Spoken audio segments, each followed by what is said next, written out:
Oh, Arno, Whoops, I not accidentally muted myself.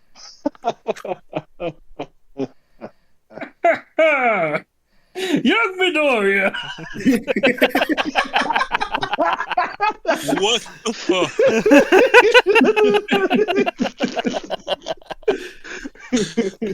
That's hilarious.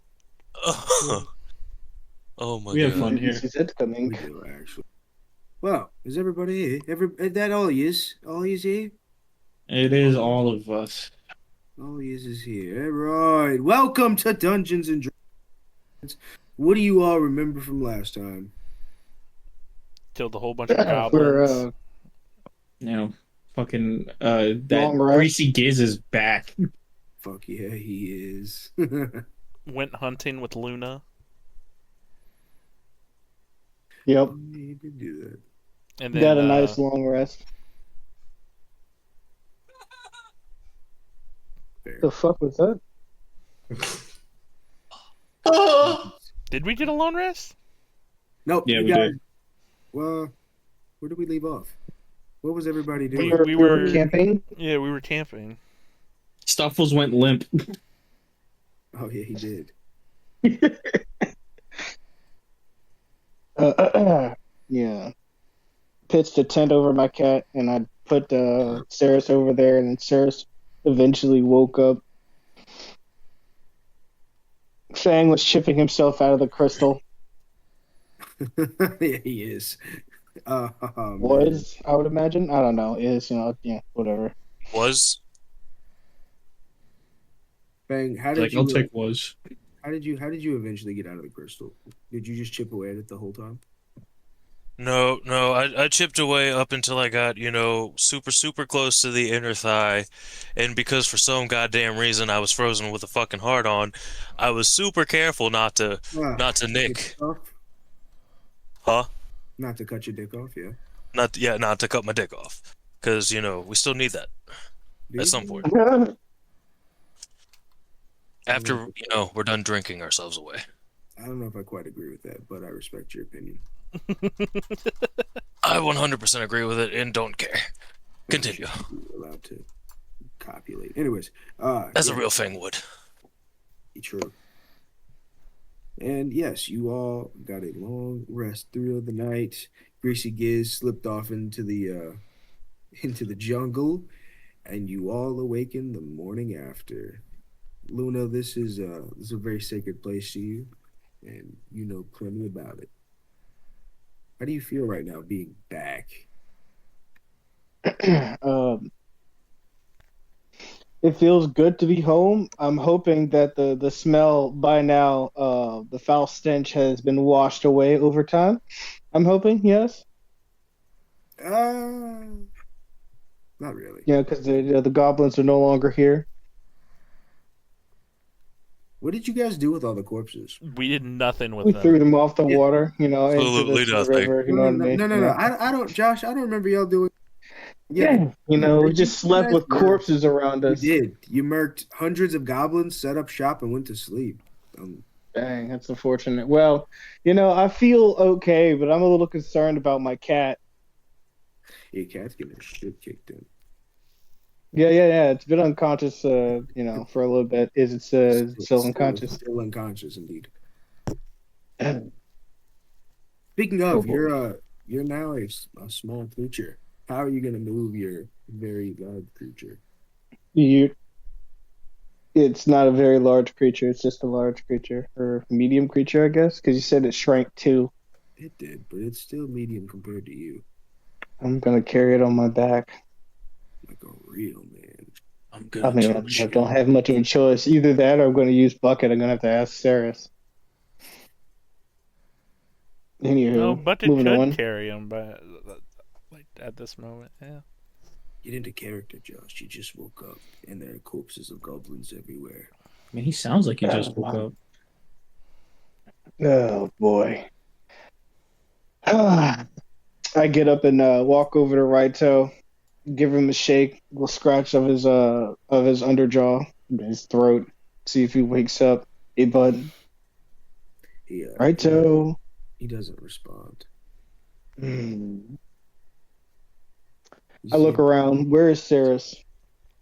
Is she in her puck or well, not she not over there? Ceres is sleeping on top of Bucket with a little revolver, like just like you can kind of see it poking out from under one of her fucking straps.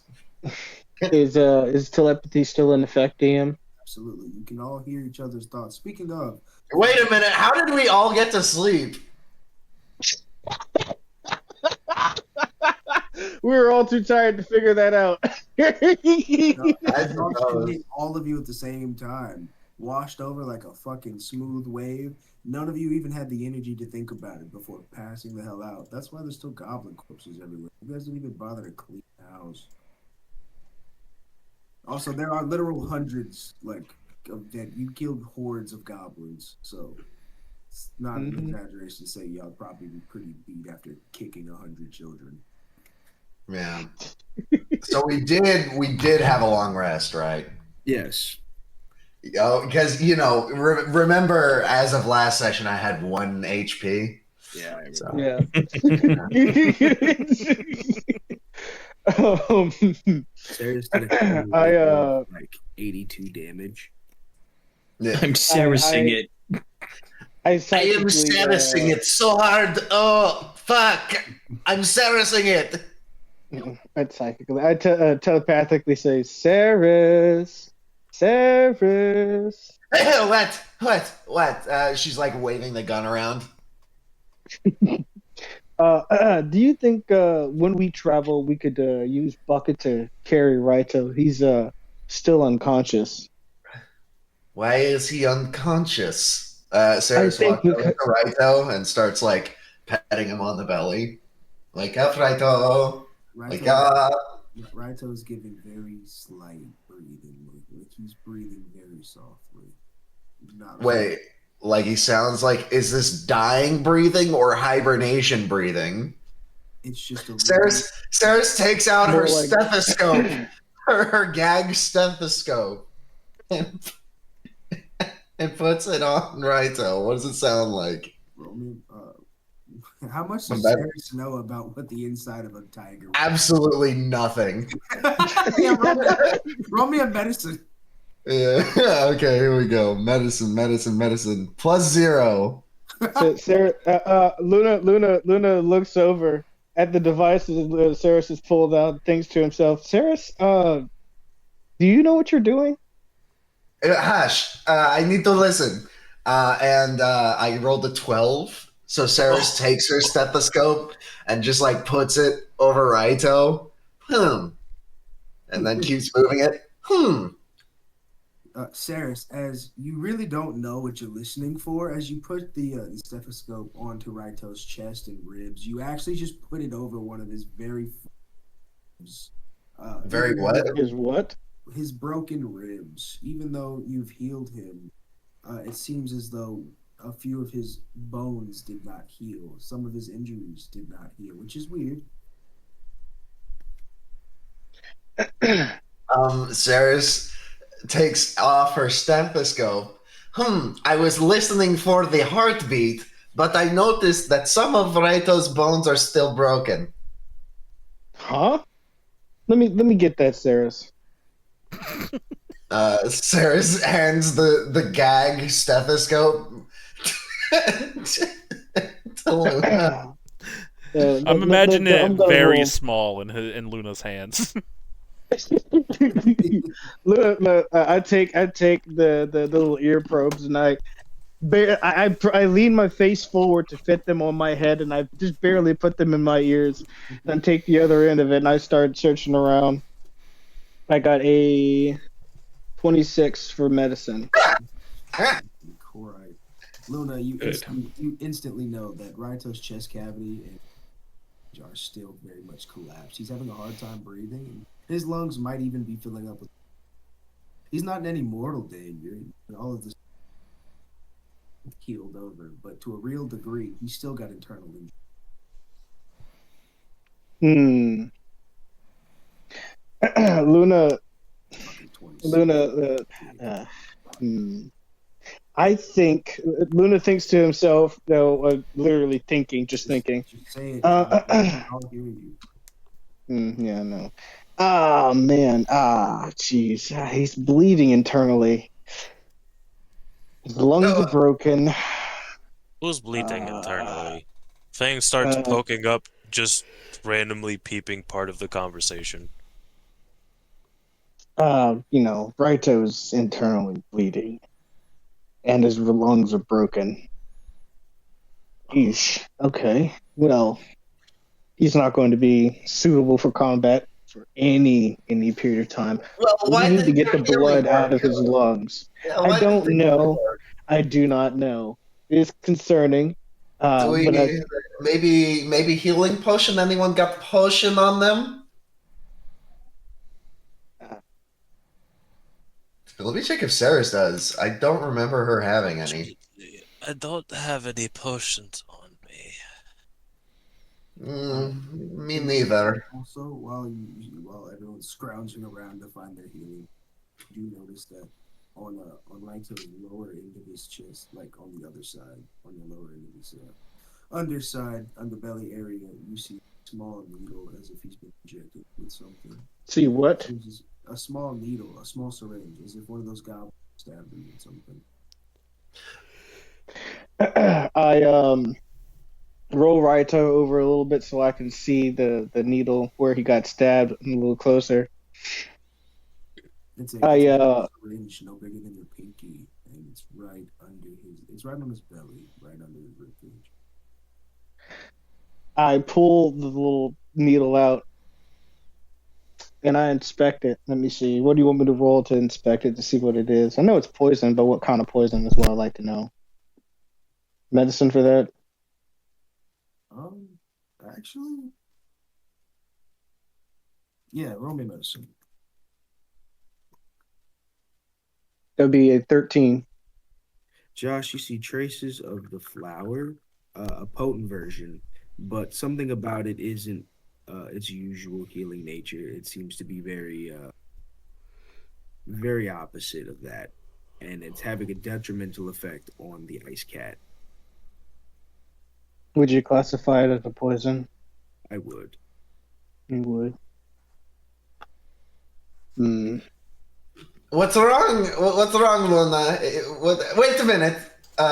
Ceras already heard all of this. Poisoned? What do you mean poisoned? No, don't worry about it. Don't worry. I can fix this.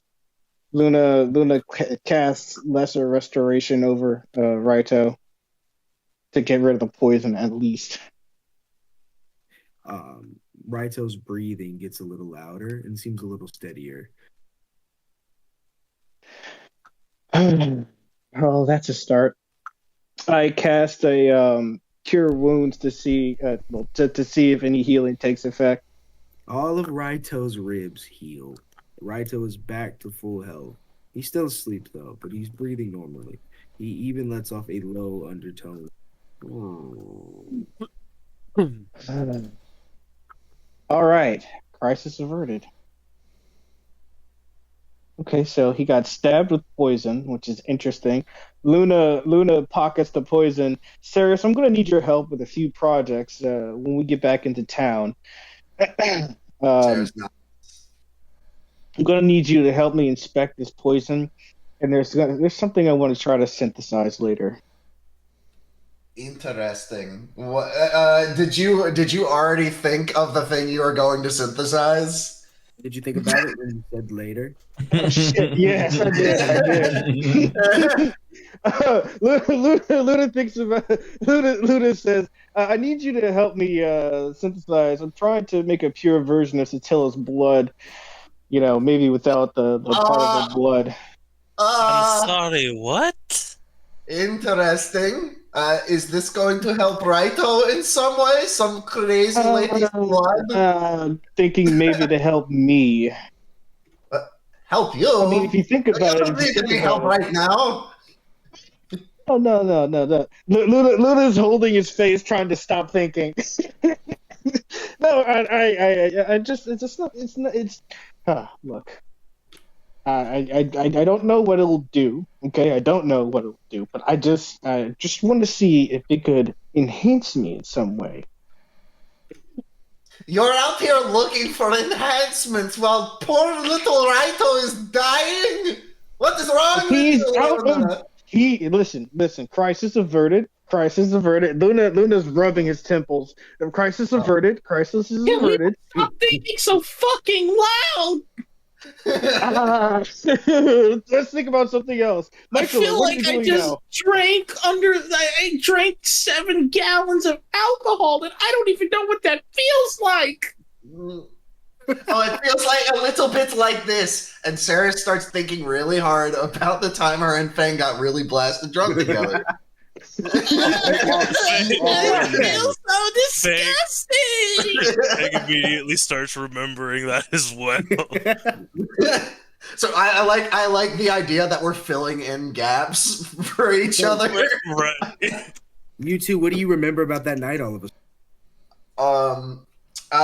Ceras remembers looking at Fang, and then Fang looking at an orc, and then an orc looking at him, and then Fang goes, Ceres, we got to kill that orc. And Ceres goes, damn, you're crazy, but okay. And then they go and try and jump the orc, but they both get the shit kicked out of them. No, Ceres, you missed it. Right before that, we took 5 shots, and then we thought about jumping the orc. Oh yeah, I forgot about that. That was very fun, very fun. It was very. Myself, somebody hand me a gun. Yeah, Luna says, you know, Ceres has a gun. Sorry, I know you want us to stop. Sorry. I also have gun. Why? Damn it. Wait, where do you have gun? Faye, Hand it over. It forms and deforms. What? Show me now. It is unfair for you to be hiding this from me. Fang, did you think about what that looks like when you said that? I did. What does it look like? Fang immediately. Well, Fang casts a bonus action. What is it? Finger gun, and his hand immediately forms into what in this universe would look like a Glock 45. What the fuck? Wait. So he points his finger into the shape of a gun, and he casts a thing, and then it literally his hand morphs into a gun. Yes. Wait, is it actually like physically a gun, or is it like a glowing overlay? It's physically a gun. It fires, and then it goes back. Damn.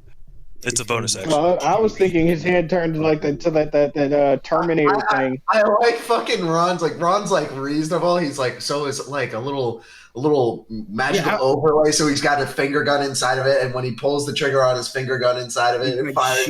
Like a gun, No, it just morphs into a metal fucking gun. My hand just turns into a fucking Glock. Yep. I cast the weapon bang. Jesus I Christ. cast Big Bang. I cast Blicky. Big Bang. I cast the blick. Ooh, splickety. It's getting real stickety, and it's time to use the blickety. I'll see myself out.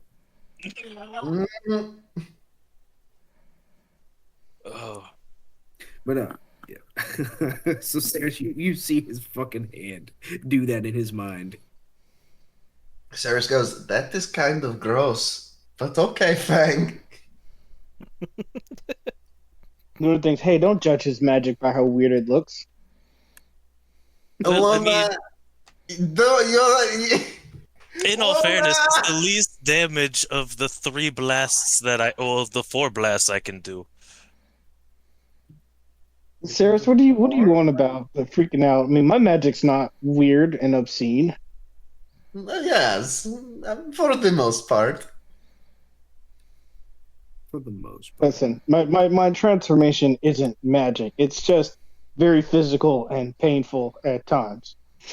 Yeah, Fang so starts thinking about his transformation. Yeah, like when we see your fucking bones break and reform into the new forms, and like your jaw like expands, like it's very creepy. It's very creepy, but it's still you in there, so I'm okay.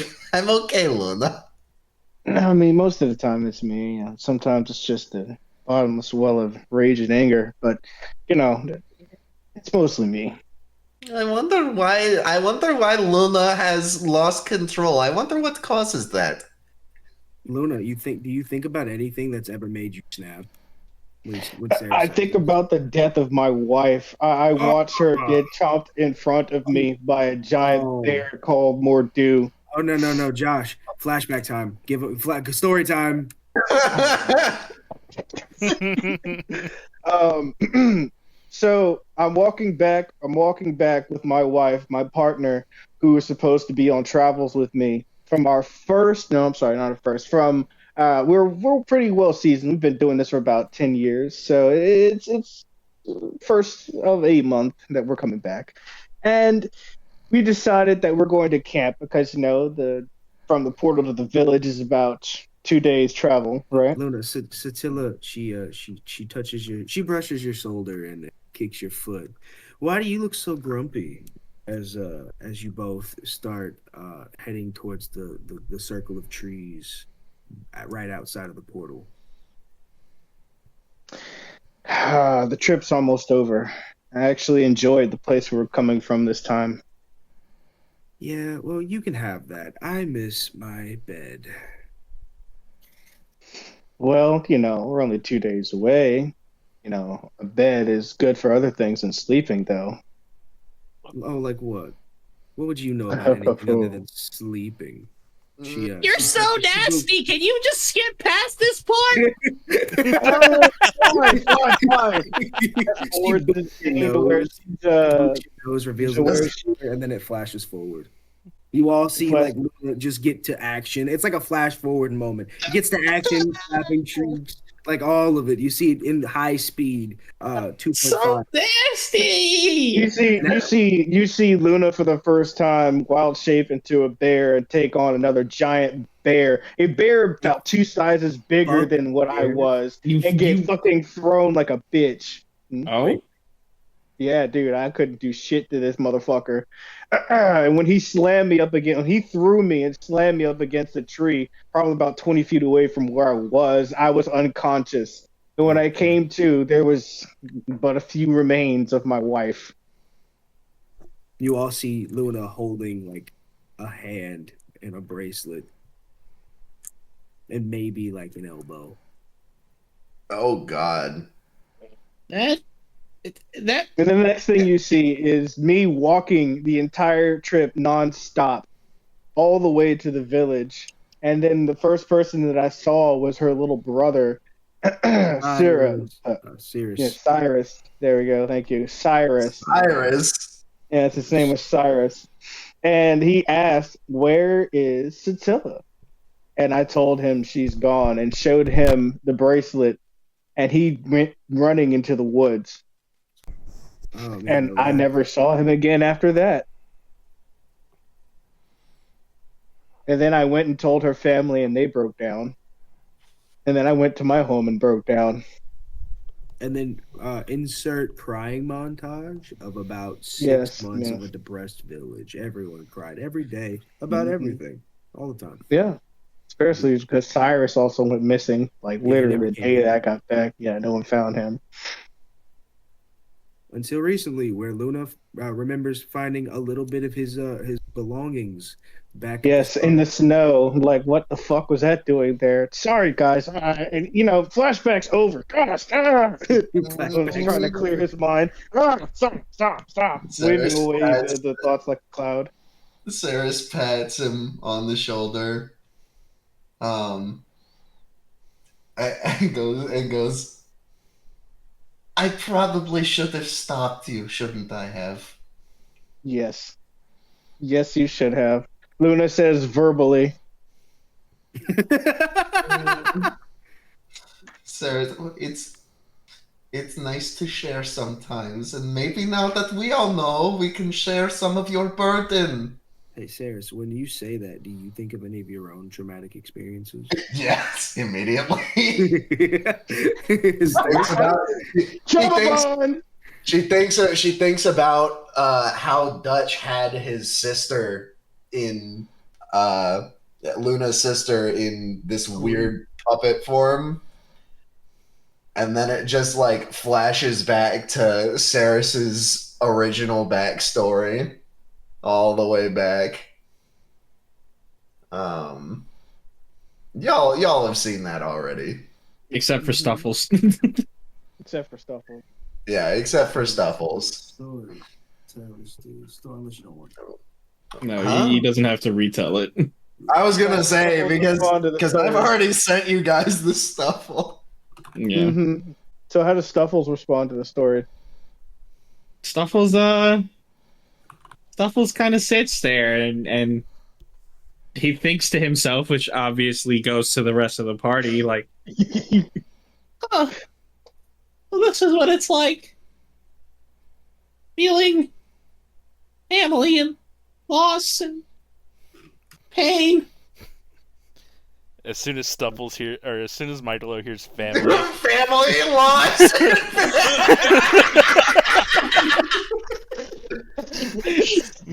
Michaelo's bad story starts. Stuffles sitting there has now learned pretty much everything about everybody. There's a few key things from my bad story that you guys don't know. All right. Oh boy. Pause. Before you get into that, I just want to point out that you are all standing there quietly thinking about all awkwardly. I can just imagine all of your faces as you all think of all. Sarah's blushes red, ready to lay down and. You're cutting out much. Ready to lay down. Hey Ryan, you were telling your backstory, man. You should do that. So you see the night that Michaelo helps out the mayor, and the mayor is a woman, a black woman. Ooh, love our empowered black queens.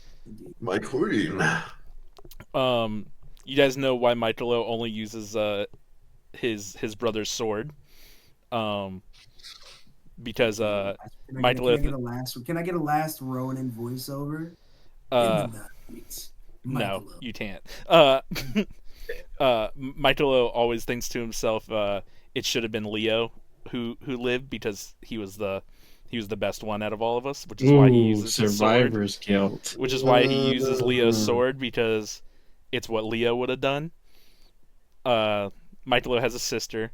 Sal told him to stay away from Sip because Michaelo is dangerous for her right now. Now the whole conversation with Sal plays back. Yep. The whole conversation with Sal. That was a good one. I put my heart and soul into that one. Raffle's been kidnapped and needs help. Does he? Michaelo is constantly angry and sad, but doesn't show any of it. Thinks he's alone, and he has a hatred for Roman and Shred, but doesn't know what to do with it. Yeah. Wow. Again, Stuffles sits down. He's never had to process these emotions or feelings before. Hey Stuffles, does this remind you of anyone? He in his flashbacks, it was him kind of being this deranged little fucking slave bear, and how like all the other Geppetans just like that guy's fucking weird. Like I don't want to be around him at all. And then you see Snugs, and Snugs is the only one that kind of like sits by him and is like reading the fucking little spell book that he lifted off of a fucking werewolf.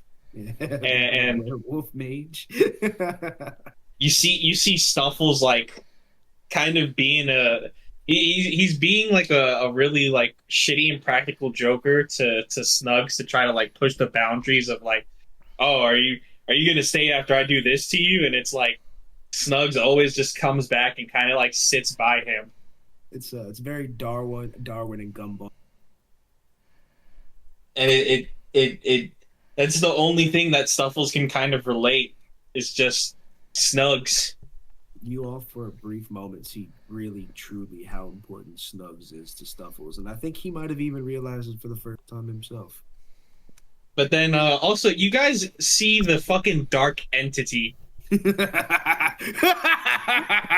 Oh, I wondered when you were gonna think about me, you little shit bear. You are all minds working darkness as the voice of Asmodeus amongst your head. You don't need the flashback from me, bear. And guess what? Now that you're all listening, you're all gonna help the bear. Give me my necklace or perish.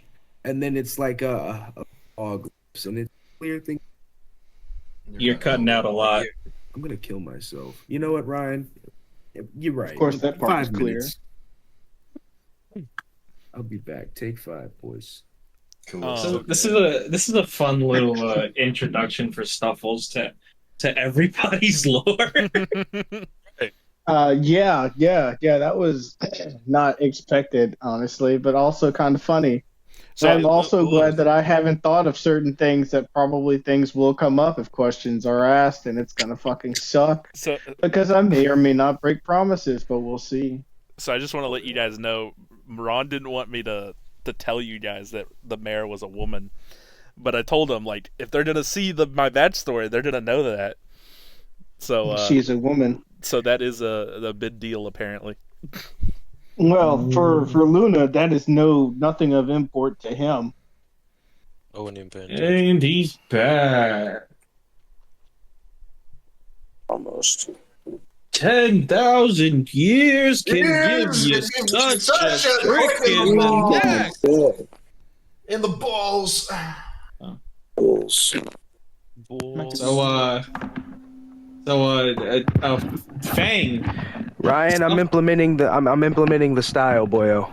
Okay, it sounds like it's working so far. How about do I sound?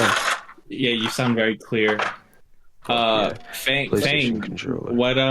what happens when Stuffles mentions family? I was really hoping you wouldn't think you would. Well, Do you think about your barrier nightmare? Fang does think about his barrier nightmare. You guys see Fang begin to walk through darkness, surrounded by many different what seem to be life forms. Until he comes up to a specific one that seems to be sitting directly in front of him.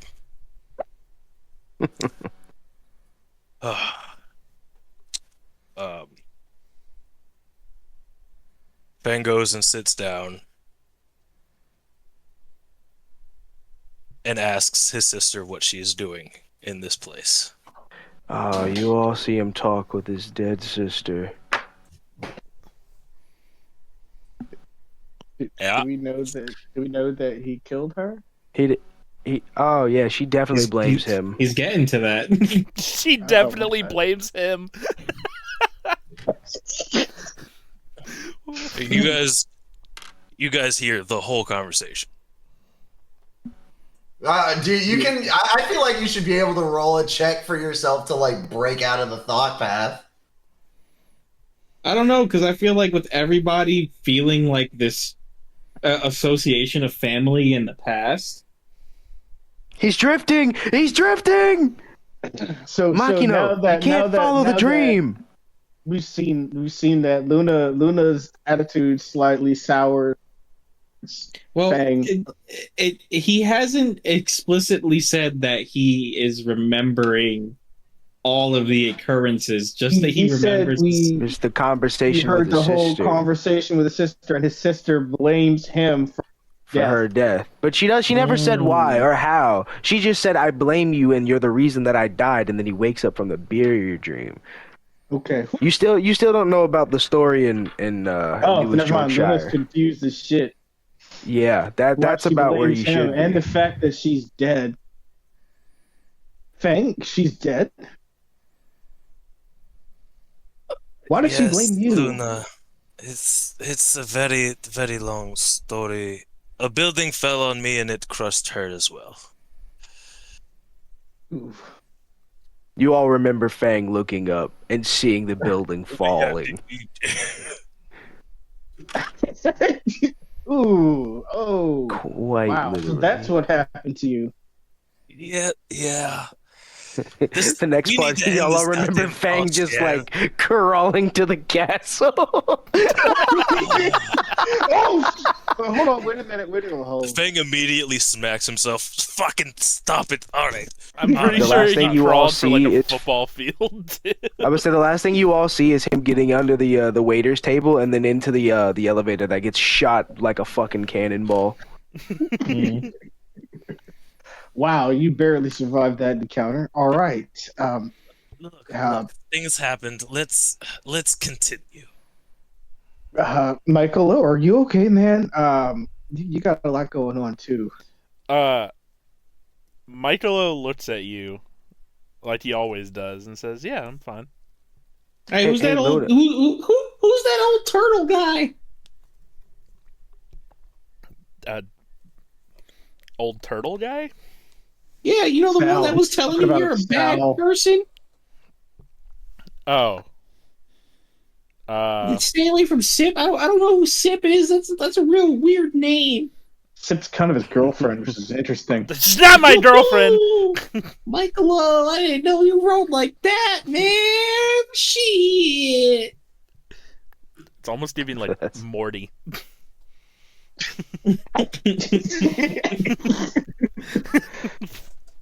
Anyway, you guys have made me feel things. And I don't know. Stuffles, you hear the voice of a higher being reaching into your little head, and this one stops time. Only you can hear it. A divine intervention, you hear. Do you find more value in life, teddy bear?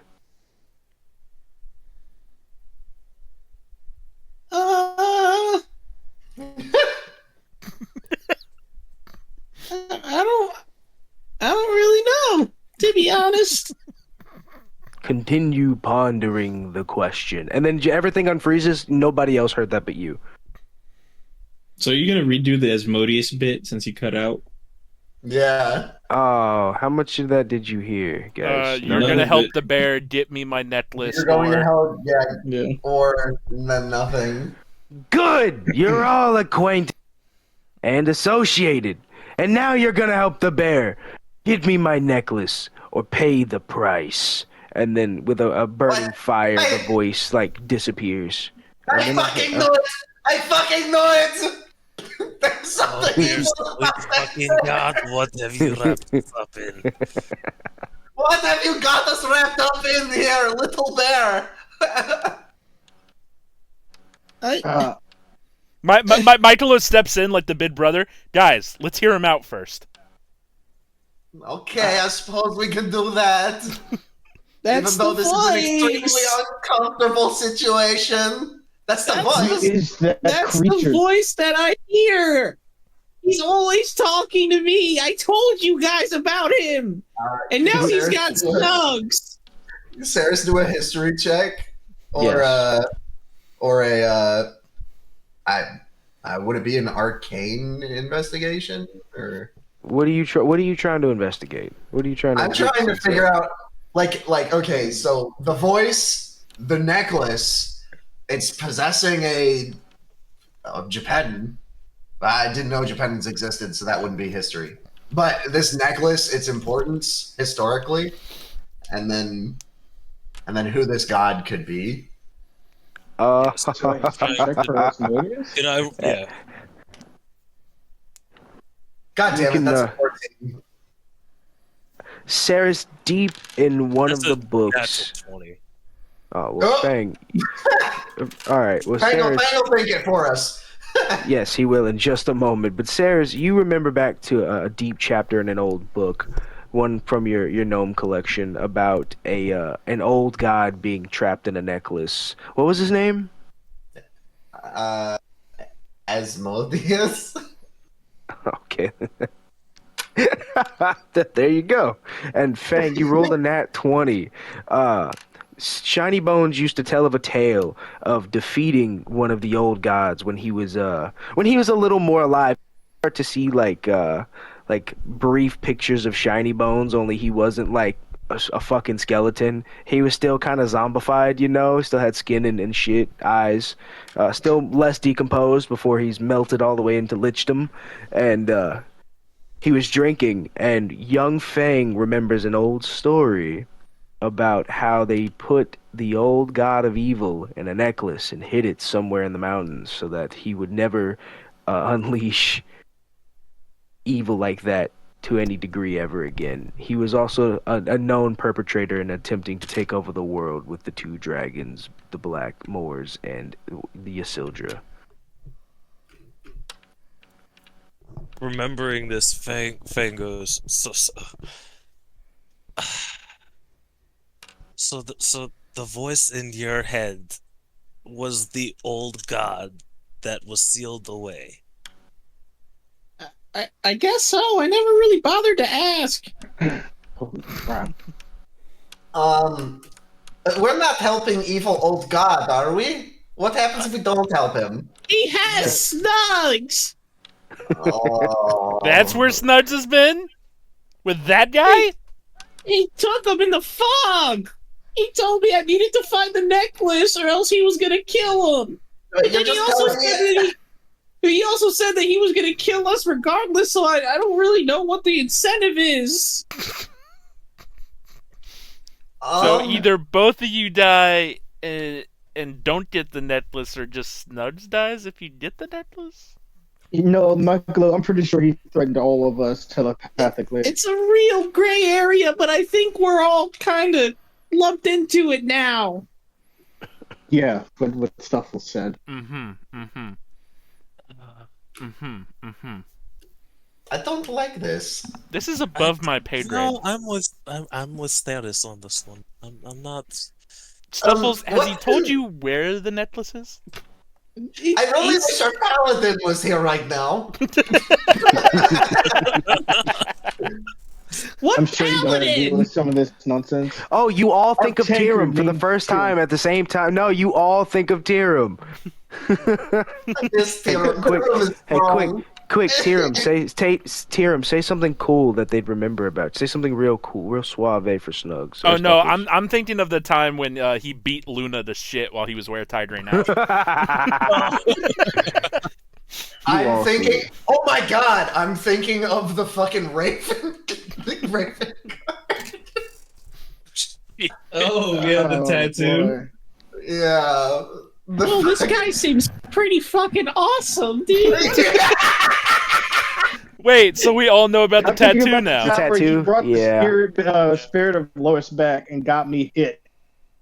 Oh, he's funny. I like this guy. You all see Luna like being unable to breathe once again as Lois chokes him out for no reason. Down to Tyrum saying, "Yeah." Ceras is gonna go ahead and try and roll a. What would stopping her from thinking about? She's like, puppies. I guess it would be a deception. Yes, roll me a deception. Yes. All right, deception. I'm pretty sure I have negative to that. God. You gotta Yeah, beat everyone's. -1. I was gonna say you have to beat everyone's passive perception for this to work. That's a natural one. That's a natural one. Oh my god. The tattoo is vividly detailed. Sarah starts sweating. Ceras thinks about the Raven Guard and the fucking his fucking Tyrum telling her about the terrible things that they have done. And to not tell the rest of the group. do not tell the rest of everybody else. And now we all know. Now everyone knows. I listen, guys. This is a very personal thing that Tyrum told me.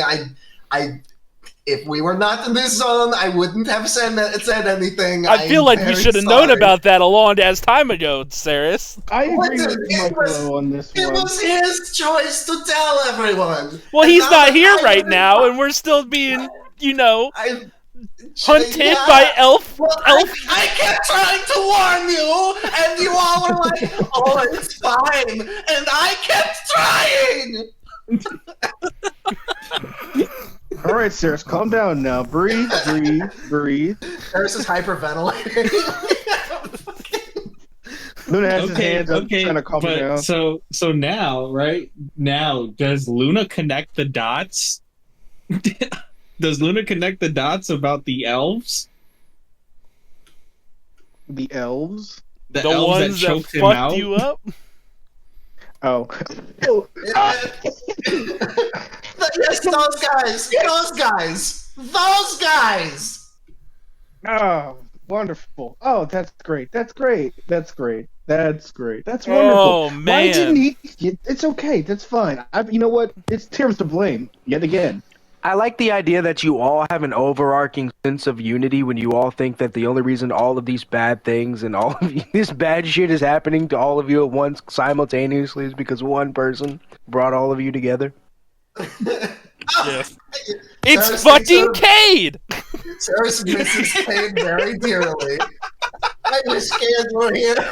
He could shoot those motherfuckers with a big ass gun. Michaelo also Because thinks that that to when his fucking father dog told him dragged us into this. he thinks back to when his father said Kade was trustworthy. Ceras Luna thinks about all the moments Kade that leaving Kade. the fucking door open. Oh, Ceras thinks about all the times Kade was really nice and saved her, and also like took care of her when she was dying and shit. Michaelo also And then- thinks about how his dad told him that Kade is the one who helped the Splint find a home for him and his brothers. Ceras also thinks about the story of Dutch van der Linde's life and thinks about Kade and is thinking about how Dutch van der Linde and Kade and the Pirate King and the whole shebang. Are you connecting it in your head? These guys could have solved all of our problems. I think Ceras is going to internally roll an investigation to think about it, because now that these thoughts are going out, she's kind of soundboarding them off of everybody. Because I'm assuming everyone's like, wait, so he blah blah blah. yes, blah, yeah, a whole lot of that. Yeah, hell So yes. that's a 28 on investigation for Ceras internally. Ceras gets the whole plot. She Ceras understands what's Ceras. gonna happen too. Ceras, So what you're asking me right now, that... Oh, go ahead. Okay, so Ceras is like, so Kade was this guy, and he was betrayed, and then he was brought back, and his mind is all fucked, and he is trying to get this shit back. He needs to get his form back, and shit, that's why he's pulling us all together. But he was also a hero back in the day. So he still has values, but he's a little scoundrel, as he always has been. He's and like puts it all, like lays it all out for everybody. Michaelo falls down on his butt, getting all this information from everybody. Whoa, you guys are in a lot of shit. Metagaming or outside of the thing. We should call this episode Internal Affairs. Internal affairs. That's pretty good. Anyway, back to the thing. Michaelo then answers Stuffles' question about where those two guys are, and he just thinks about that they're going to Buena Fortuna. What? They're going to Buena Fortuna? What? You both remember things differently. Michaelo remembers Kade and Tyrum going to Buena Fortuna, but Ceras, you remember Kade saying they were going to take the princess to the Elven Kingdom.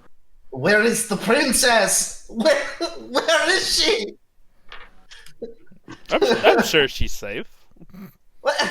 Safe? Oh God! Oh, I hope Kate didn't do anything stupid. Cuts to him throwing Ceras, a stick of dynamite. You think of all the time. You think of a time that Cade did something stupid.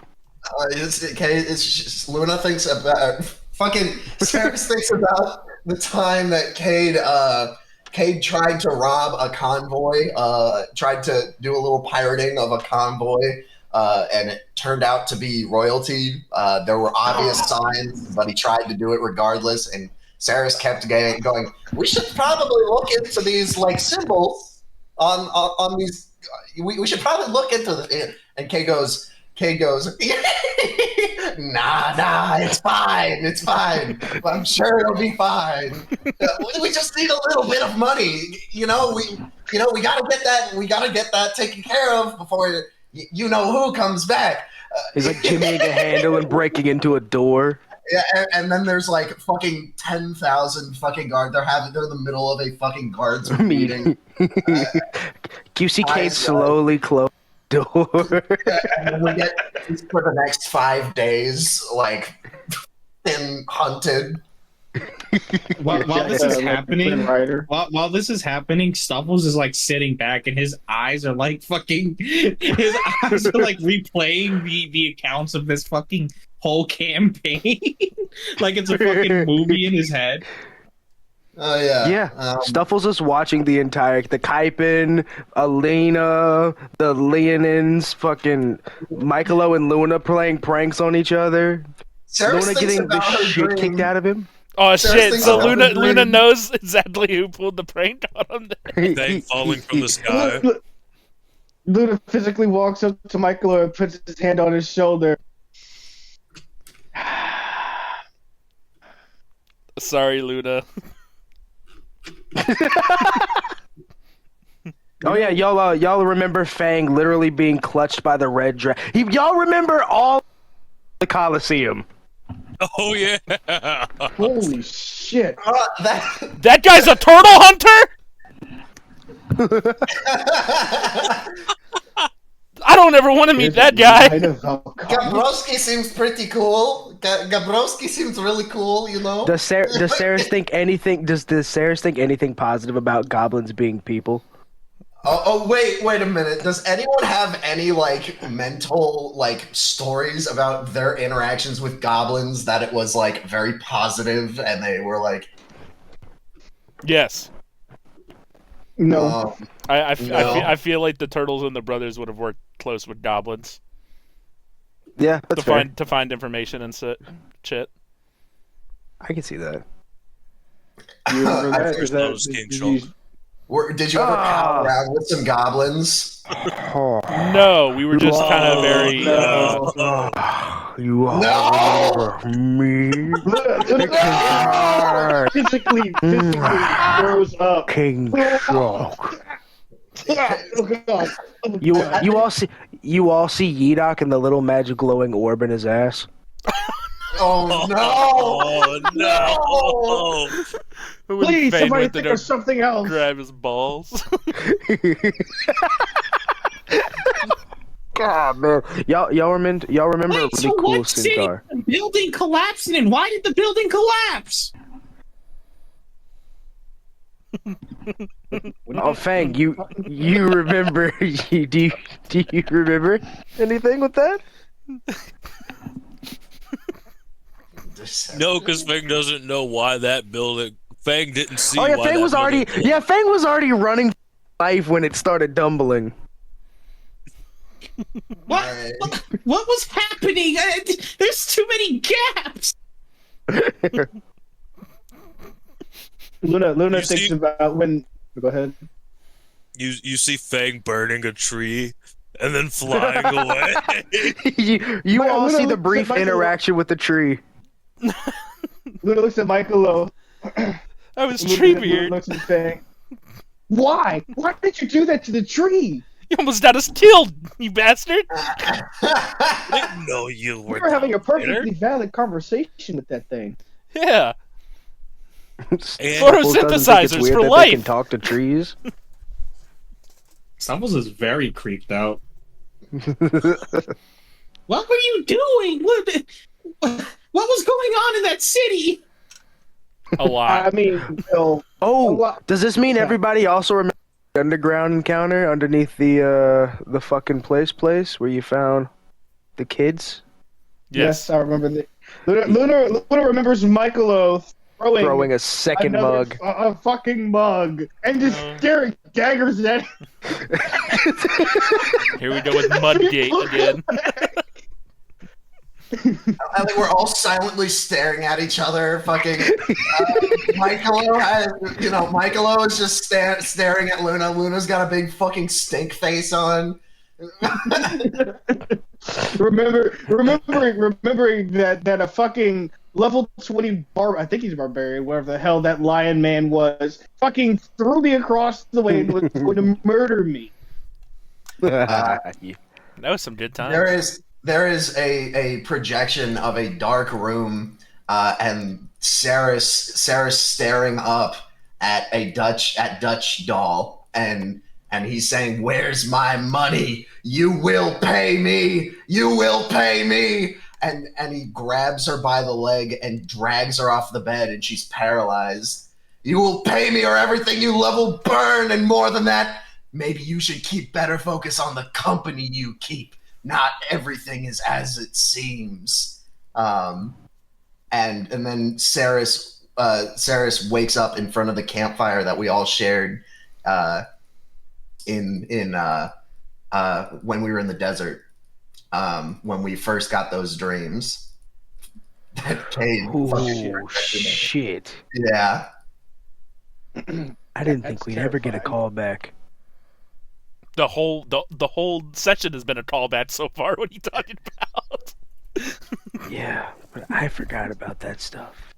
Yeah.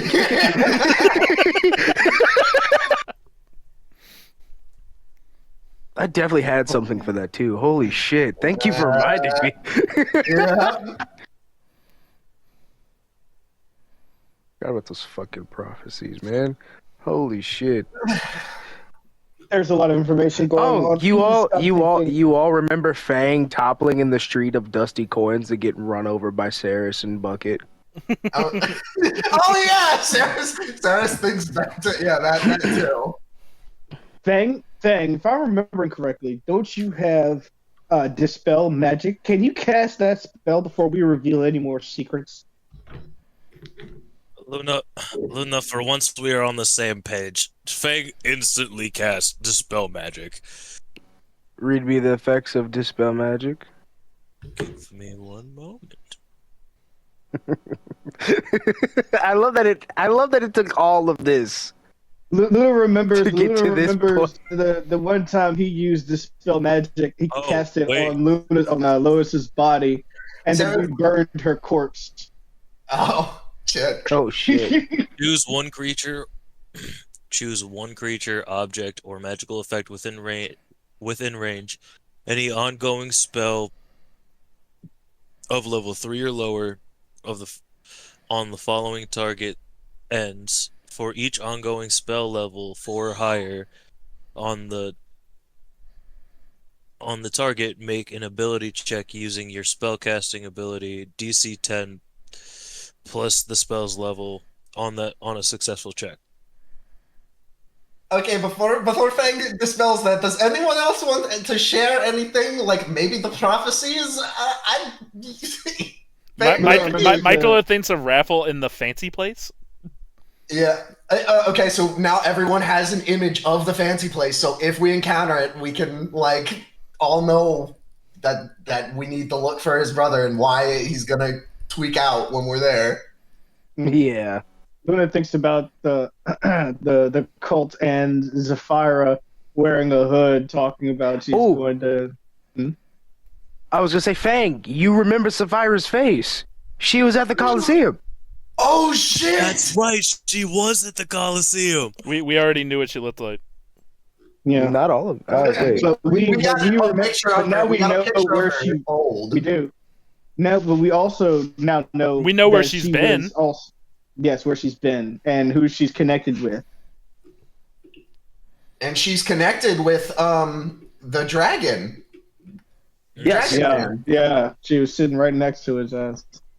Yes, the Along with Greasy Gears, who we need to Oh, find. we need to find Greasy Gears!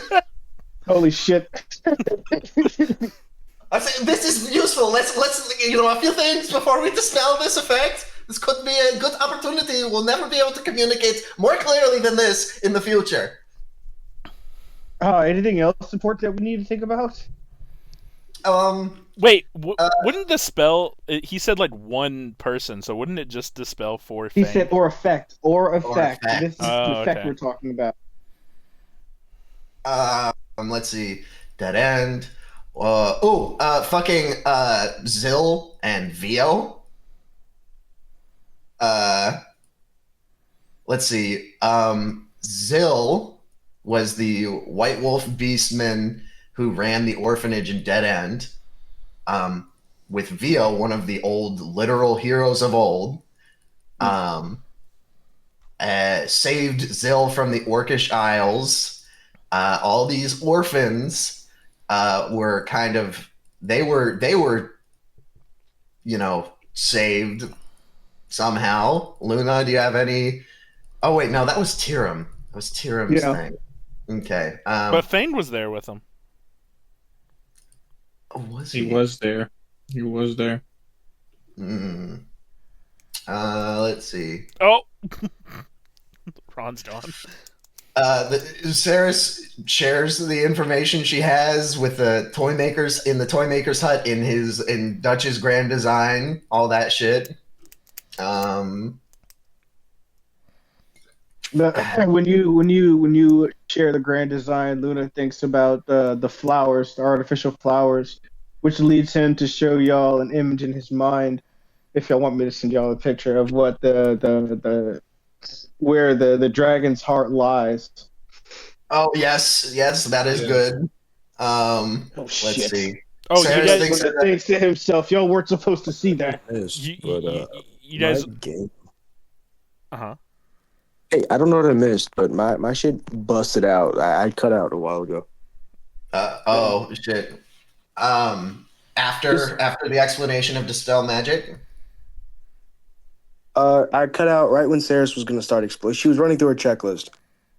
Oh, okay. All right. So that's the image of where the heart is. You guys know what Roman Sionis looks like? Roman Sionis. Yeah, we know what he looks like.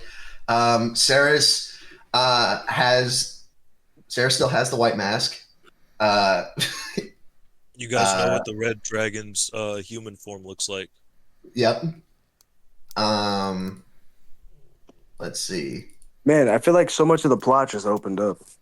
I was gonna say this is a very, very, really good tool for sharing information between the party. Sharing exposition. Yeah. You know what's funny? Ceras and Fang could be talking telepathically the entire time. Could have been. Yes. Ceras doesn't have the spells. Fang does. Oh, that would be very nice. So really, anybody could have been talking telepathically the entire time. So did Fang think that? Did Fang think that, or are you saying that, Damien?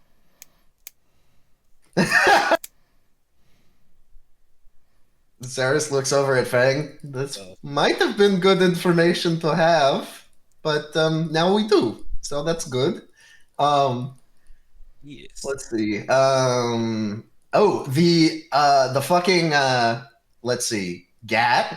Gat's wheelchair, Coliseum. Let's see. What do I have on? I have something on the Bootstrap Gang.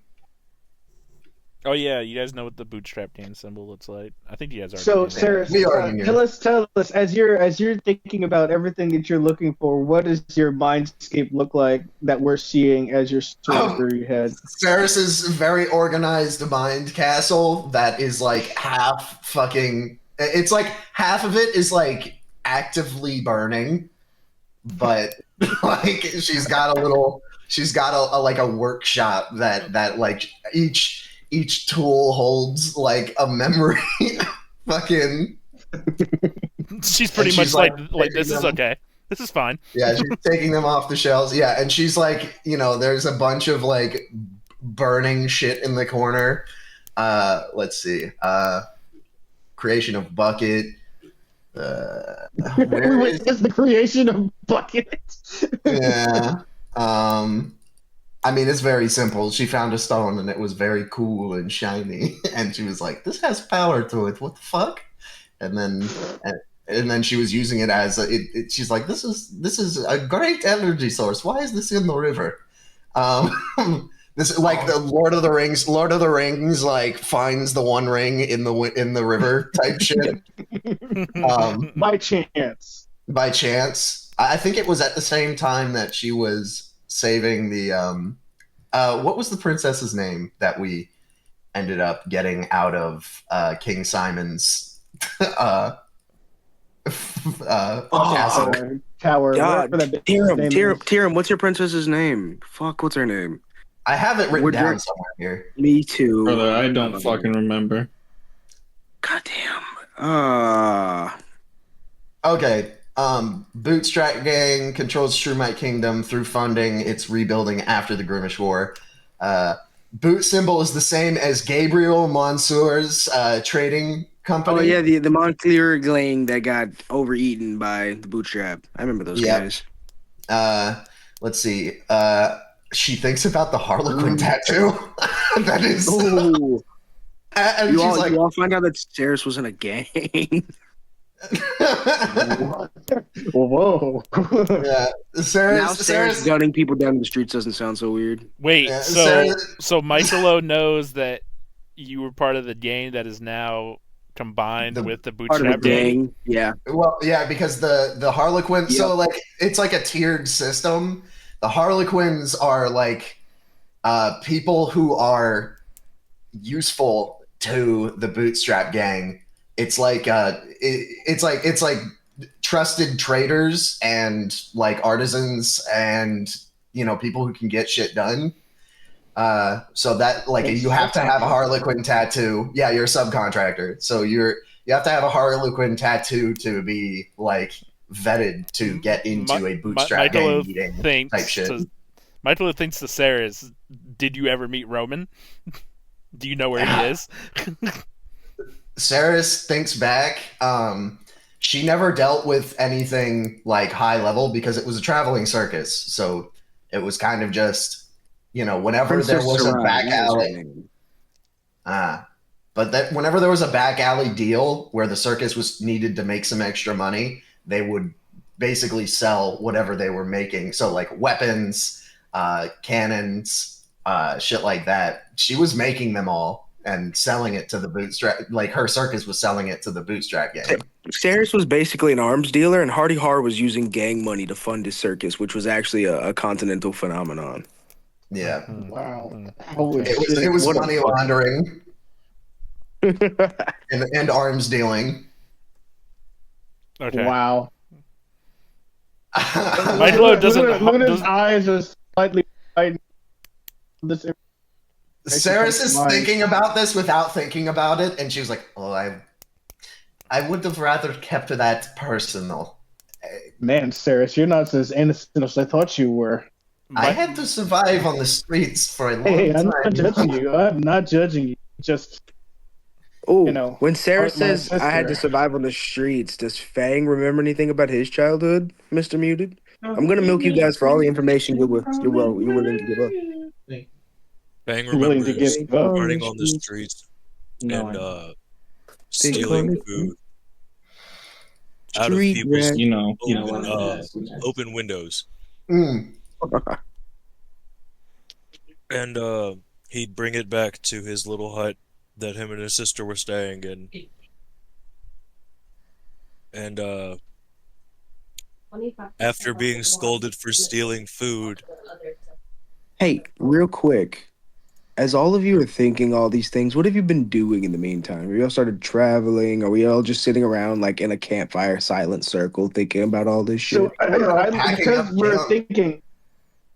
thinking, I'm thinking these thoughts are happening relatively quickly. Rather because quickly. they're Yeah, thoughts. rather quickly. Right. So we've all woken up. Maybe it's been like 10 minutes. Yeah. In reality here. Oh, So it's still morning. Yeah, Ceras thinks about that Dutch offered her like basically a wipe on debt if she killed Luna and gave the tiger gave the tiger to Dutch. Thank you for not killing me. I wouldn't. And Ceres honestly answers, I would have not let him trick any of us into doing something that we would regret. Ceres, do you remember telling that rabbit that it was what was it? What was the name of that rabbit that I had killed his son earlier on? Oh, the fucking yeah, well, Pops. Hops and Pops. Yeah, do you remember leaving a certain message for Didn't we already know about that? No. No. Oh wait, yeah. I think he does. Yeah. What? I thought we Oh, already you knew tell about me. Never that. mind. You told me. Never mind. Yeah.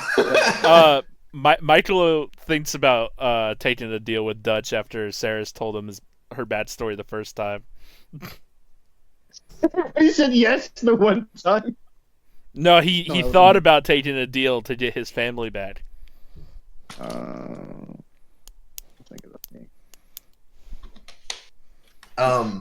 She also thinks about the fact that her father is on the White Mask, is saved in the White Mask.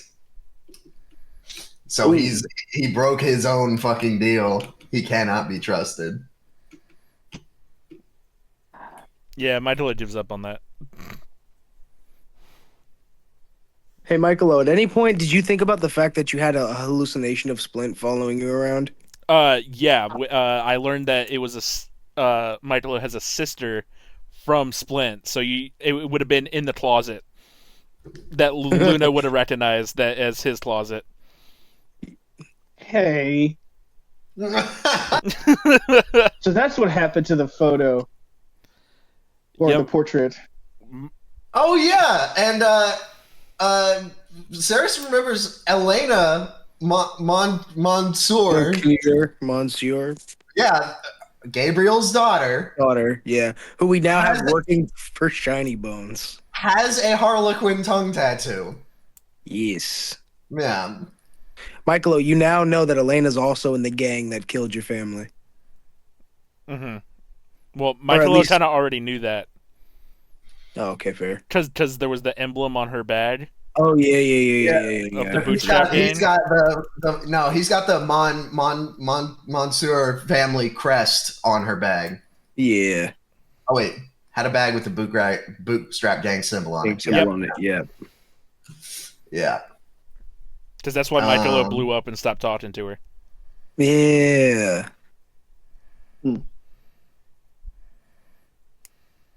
All right, Fang, get rid of the spell. I'm so trying not to think of anything too, secretive. Hey, Luna, when you say that, do you think of any intimate moments with you and your wife? Yeah, I do, but then I start slapping myself before I start sharing it because I don't want to. Stop it! Starts thinking about the some of the training that his wife tried to give him in the ways of using a staff, but vaguely remembers. Right before it cuts off, Michaelo starts thinking about Tyrum busting open that werewolf's balls for Snuffles. Oh, yeah. I feel like Snuffles should know that. Should appreciate that. Yeah. Snuffles Sarah's would nods her appreciate head. that. Do y'all think of Papa Jock at all? Tasty. Luna thinks of lunch. Very tasty. I'm hungry, guys. We should. Here, do we have any more of that dragon meat? No, it's all gone. Oh yeah. Well, no, No, I still well, have how did you get the this, and Michaelo pulls out like rotting flesh. Oh God, Michael, put that away. Throw it away. No, throw that away, Michaelo. Just throw Michaelo that away. kinda Throw just, it like- off the edge, Tosses it. off the waterfall edge. Nah, he kind of just like tosses it like 10 feet away, like where the corpses are. Oh, shit. You know, Michaelo, There's we have to something clean I this want area to up. This is uncomfortable. And Ceres is like thinking about all the times goblins like tried to literally pillage and like capture Rape people murder. Yeah, the whole 9 yards out of the circus because they were traveling circus, and then thinks about Greasy Giz doing that to his own people, and Sarah's like, maybe they had their own Greasy Gizzes or King Schultz. Maybe they all had their own King Schultz. Is King Shulk a goblin king? Yeah, he's the He's the king of blood. No. I mean, like, is he like is his? It's. So you know how there's like goblin generals, goblin commanders, yeah. goblin. Yeah, is he like a goblin king? Like a different type of goblin. Yeah. Or are we all just saying goblins are all goblins? I think goblins are all goblins unless you. I think that's up to our DM to decide if there's different types of goblins. He could homebrew like some Goblin Slayer goblins or whatever. Because I remember he said that they are that style of goblins. So I was like, damn. Well, hobgoblins are different from goblins, right? Yeah, they're different. They are different from goblins. Okay. Yes. Well, I don't have any I don't think I've referenced any hobgoblins. I kind of just thought that like goblins were a race, hobgoblins were a race, orcs were a race, trolls were a race. Yeah. But they're all like the same. Sure. Hobgoblins are like cousins or something. Yeah, something like that. Yes, they're genetic offshoots, either that or an evolution. Yeah, they're all the same line of species. Yeah. Did Stuffles appreciate the ball busting werewolf? Yeah, Stuffles kind of laughs, and he like makes the connection. He's like, I fed Snugs to him. Wait, what? That's the same one. Fang cast the spell. Stuffles, when you start remembering feeding Snugs to the werewolf, what does it look like? As Fang does what to cast his spell. So,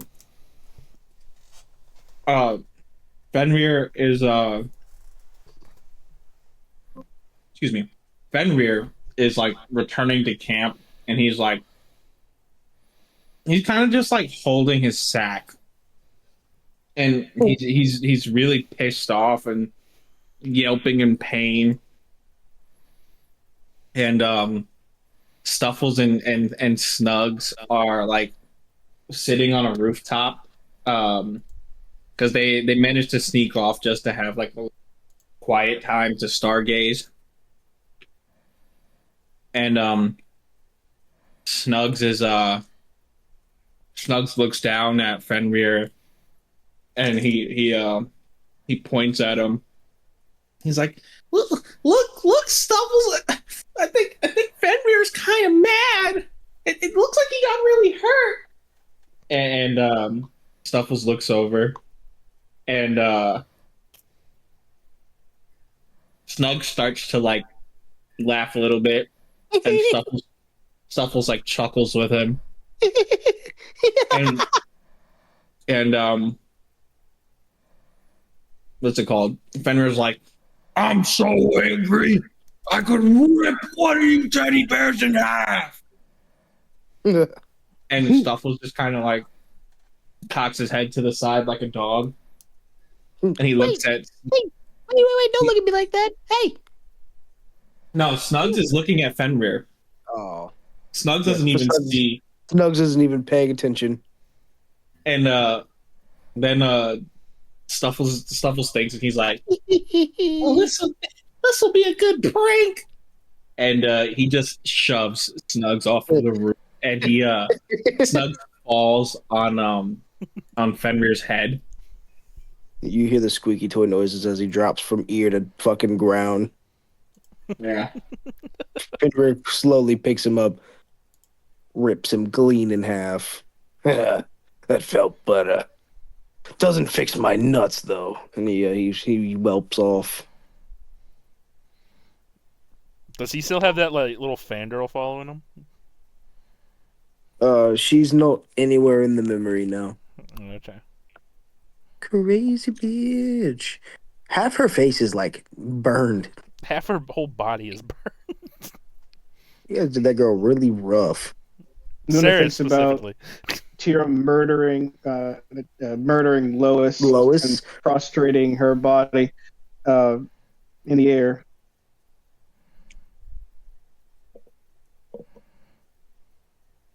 Wait a minute. So you guys were the reason that Lois died? Luna looks over at Fang. Oh, Yeah. Um, mostly Tyrum, You kind of already knew this. but he Not didn't entirely. see how it went down. Yeah.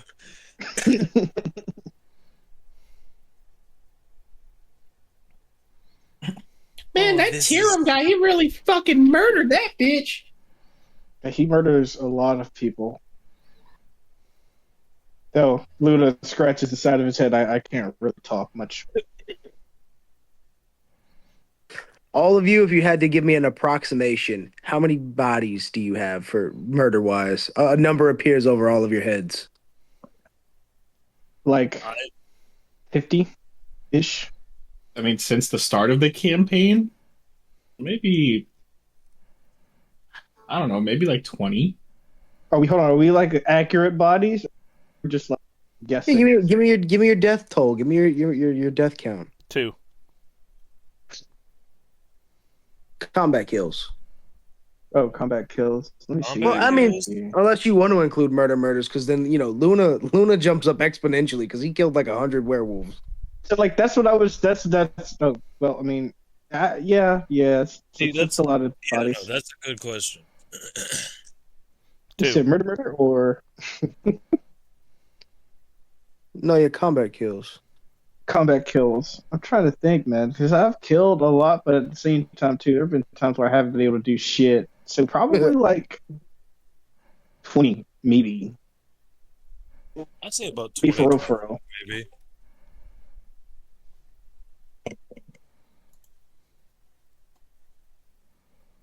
We're I'd say talking combat. I'm sorry. swarms count as 15. Per person or just for everybody? If you ever killed a swarm of creatures, it'd count to be about 15 or more creatures. Oh, Simon can still Oh. hear us. Sweet. Oh, he's turd. Noise. In the bedroom. In the bedroom. Yeah, no, I'd still say probably about 20, 25 combat kills. Nice. And so Now hold on, finally, wait a minute. Yes. So I'm trying to think. Does that include when you went on the rampage? nope. Okay. Because I mean, I felt like that was kind of combat. He was causing chaos in the streets, and he was one-shotting guards. You know. See, you can't really call that combat though. If he was able to one shot something, that's not combat. That's just Hey, he's terror. killing shit. He's fighting. You know, they're trying to fight him.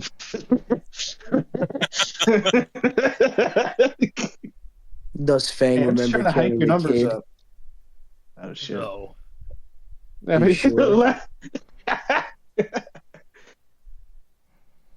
At no point thinking about any of this does Fang remember killing the children. the kid wasn't. Look, Fang is so fucked up that he doesn't even register killing kids as a difference from killing other people or Well, older people. I embellish the fact that I killed my sister. She holds in Two Fang. She holds precedence over anyone Everything else's else, existence. So anything else that happened, nothing trumps the fact that his sister is now dead. fair.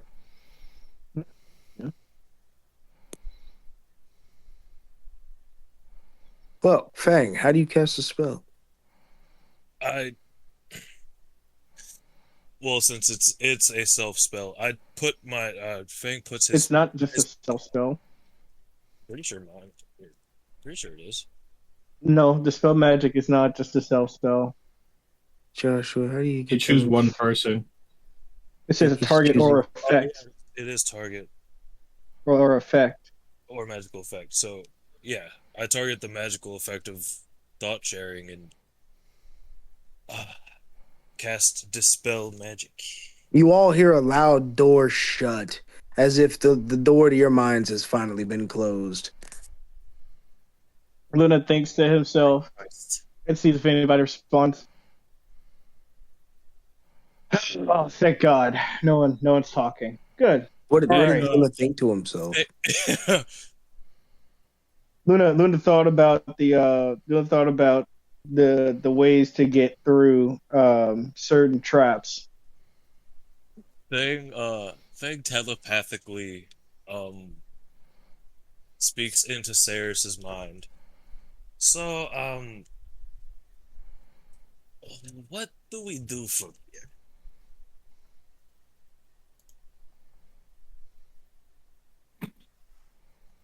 You forgot Simon is away right now. Yeah. I did. 100%. Taking the piece. I think I just heard the toilet. We You could arranged. just give him a 10-minute breaky break. He's washing his hands. Yeah, I knew I heard the toilet flush. Yeah, okay. Man, we heard. Ceres goes, I don't know where we go from here. I don't really know where we go from here, but I think there's only one path, which is forward. Luna signs to Ceres. We should clean this area. Oh, no. Luna's still signing everything that he's saying. No. The animals will take care of that. We should just pack up and go. Yeah, we should go, Luna. We should pack up and head towards the heart. You shared the image. We just need to find the place. Yeah. We just need to find the place. Yeah, we should get out of here, Luna.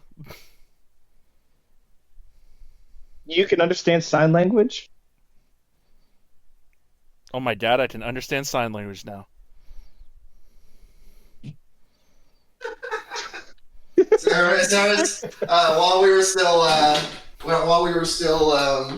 able to read each other's minds, because Ceres walked through sign language really quick. No, Oh, I just shit. learned it. I leveled up. Oh, what the fuck? I leveled up. He said, "I'll learn sign language." All right, word. Well, no. Explain it canonically. Well, let me. Yeah. He's I been like watching how for a long enough time, and it just clicked. after the telepathic thing happened, it just clicked.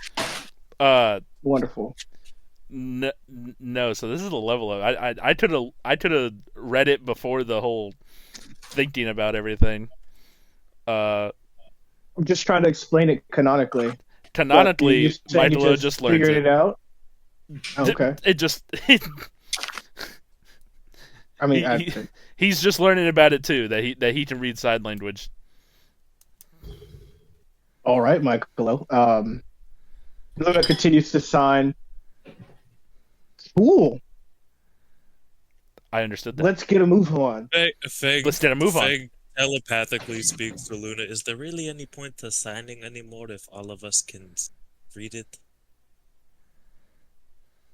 It's a form. Yes, 'cause Luna verbally speaks. It's a form of communication that I wish to use whenever I wish to use it, especially with Ceres. Now, if you'd be so kind as to get out of my head. Fang telepathically. Fair. I'll go back. I don't think Michaelo can use sign language. I think No he one just else can understands hear it. this but Luna and Fang. Luna verbally said everything that's how fed up he is with telepathy.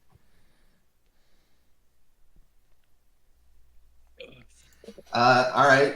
Ceres puts Raito on bucket. Did we ever figure out signs to Luna? Did you figure out how to heal him? Oh yes. I healed him. Use lesser restoration than the cure wounds to heal the parts of him that weren't healed. Moving. No, Yeah, right. he's still Raito is unconscious. like he's more alive than he was before. He seems to be like peacefully resting. Yeah, he said his breathing has gotten better. His ribs have fully reformed, and there shouldn't be any more bleeding, internal bleeding. He seems to be in perfect health now. Ceres nods. Take care of him.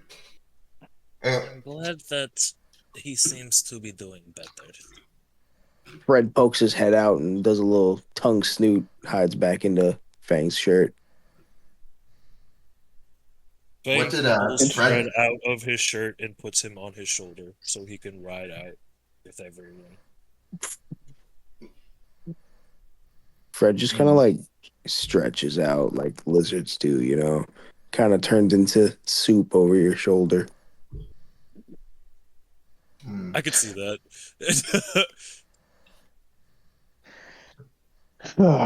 All right. Bucket, would you carry Raito? Would that be okay? Indeed. Righto, friend. Hmm. Raito, so Hmm. Raito can get a couple extra Z's. You know, Hmm. sometimes I forget Luna he can picks speak. Raito up and drags him over and places his belly on top of Bucket's head.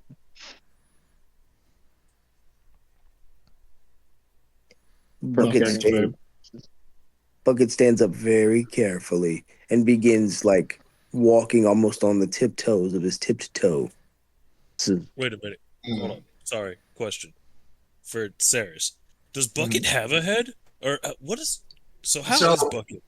so Bucket is shaped like a circular platform that's, I would say, probably half a foot thick, and then it's got legs. So it's a 5 foot by 5 foot circle. It's like a puck. It's a thick puck that's a 5 by 5, and then he's got his legs that are underneath of that are like attached underneath of him, and then maybe there's some more shit that's kind of hanging below, because he has his core that's removable. So there's like little handles on him, and then whenever they're like the auto forge needs to come out, it's like Ceras will like twist a fucking panel, and then it'll like rise out of the puck, and it'll uh like a very intricate clock kind of just start like expanding a little bit until the forge is like there and ready to Okay. use. And it's the same thing with the cannons, is they kind of like unlock from. So like you can still be on top of Bucket when he has his cannons out, but you're gonna be straddling a fucking cannon. So Bucket is pretty much a multi-tool platform. yeah. So does he not That's look like pretty a fucking cool. like a barrel? Pretty No, much I just so. couldn't. I couldn't just generate an image where it's like a flat puck. yeah. Looks cool though. I was imagining That the is. barrel the entire time.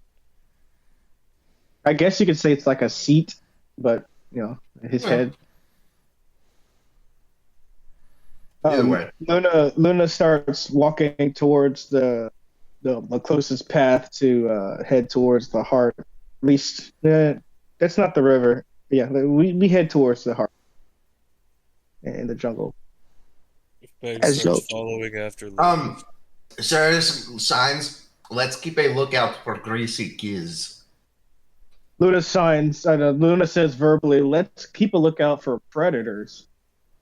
I mean, you were freaking out about Raito. I mean, these ones will actually kill you. I Sure, think nods. with Fane's internal image of the Colosseum, I think Greasy Gears is a predator. yeah. Ferocious predators, Michaelo, not perverts. King Shulk was the worst. No, he was a Mhm. Legion. Yeah. You really Right, grabbed his yeah. balls? Tell us about that. Oh no, let's not. Let's not. Listen, I've had enough Let's- imagery in my head. What do they You feel? all walk awkwardly, like in silence, except for Michaelo. Luna is enjoying the fucking scenery. Glad to be back. So why did you grab his balls? Luna's brow furrows. Fang Yeah, just Fang. continues to walk forward, ignoring Michaelo entirely.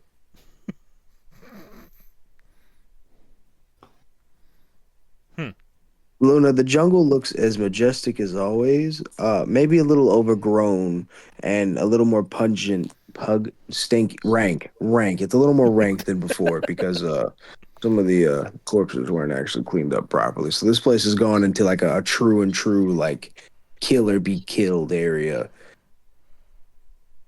As in, you saying the rot, the smell, the rot of the corpses is going with us as we're walking away, or are you saying we're coming up on a new rot smell?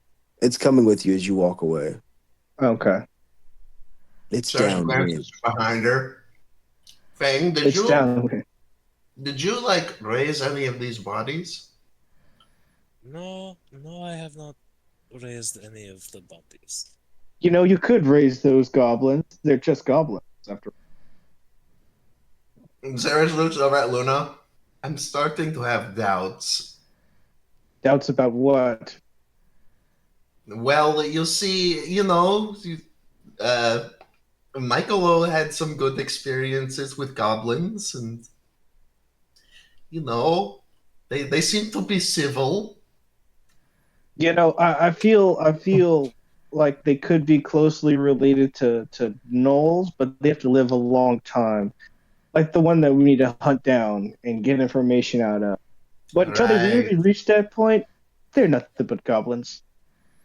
Fang Okay, I can live with that. walks up to one of the dead bodies. Raising it, I won't be doing, but I will take a couple of. You know, for a group full of different species, you sure are pretty intolerant. Luna looks Yeah. over and goes, what do you mean? Intolerant. Beasts Oh, are you know, beasts, and so they're goblins not. aren't people, but you guys just communicated with them. Um, I mean, communication doesn't, establish liveliness. I He's think that's right. exactly what it establishes. Having this conversation, Fang is breaking bones off of the goblin corpses and putting them into his bag. I think this. Are you gonna skin those bodies, or are you just gonna rip out bones and just like leave the bloody parts on them? I'm just kind of gonna. He breaks off a piece of bone and swipes the blood off onto the ground, or the blood and meat off onto the ground, and puts the bone in his bag. You see, I don't need the blood and meat, just the bones. Yeah, because you're gonna have rot in your bag, and that wouldn't have been good. It would have smelled, and probably would have attracted other creatures, and probably still will attract other. Marrow, I think, is quite tasty for some predators. Yeah, you're right, but I need them. He says as he breaks about 6 or 7 more and puts them in his bag. so Luna, do you just not like their green skin? I don't particularly care for what they do to other races. How about that? They've Well, look got at me you, out of They're man. that. literally parasites. They literally, hold on, never mind. There's that, Luna remembers the one female goblin that they saw. Ugh, there was that one female goblin. I didn't think they existed. So, never mind. But they're still parasites that live off of humans and other races. Literally by mating with them. It's gross. They help. Excuse me. I suppose I can withhold my judgment from now on, unless they are attacking us, or before I get the chance to speak to them. The gents, do you mean your guns? Yes. No. Sounds good. You just see glimpses of Fang's hand shifting a little bit. What's going on there, Fang? Look. I'm telling you guys, it's not all goblins. Whatever, Michaelo. Let's get a move on. Fang, have you collected all the scrap you need?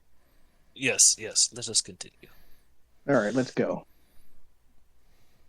We march on. And you Luna, said, yes. as you lead them into the jungle, you come across a very iconic part of your forest. Right at the base of this little, I guess it's like a bridge area, whatever that map kind of looks like. These ruins. At the outskirts of these ruins, you see a very large, magical glowing line, as if somebody drew a circle and they drew it running into the forest. You all see a really large, magical circle, almost to where you can't see the actual circle, just a line running off into the forest. What color does that normally glow, by the way, Luna? Um, a light blue.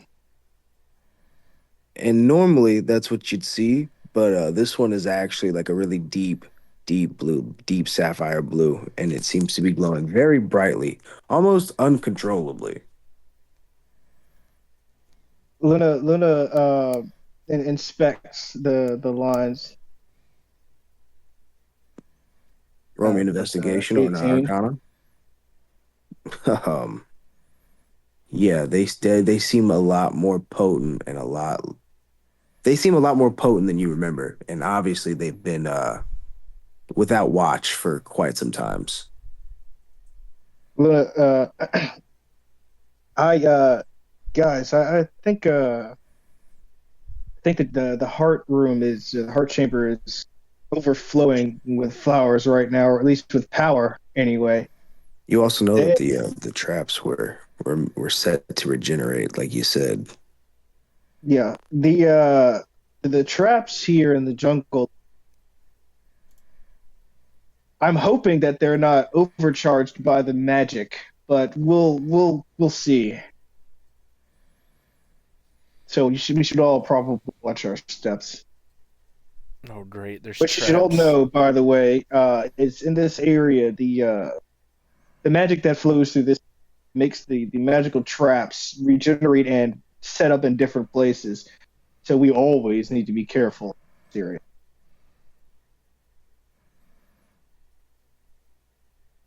Got it. Marches on. Right. Luna steps over the magic Yes, circle. Luna marches alone. Yes. You all feel a very deep sense of ominousness as Luna starts walking into the jungle, but I'm sure it goes away. I'm sure it goes away. Oh, I love that. Fang I follows don't- after Luna. Hopefully, he knows where he's going. So Luna, did the traps like move positions, or do you know where the traps are to make it easier on us? The traps move positions, and when we set them off, it doesn't take long for them to reset. And again, the magic that's flowing into this place is a lot stronger than it normally is, so we need to be extra wary. Luna, your passive perception is a what? Uh, Slightly went up when I leveled up. One moment.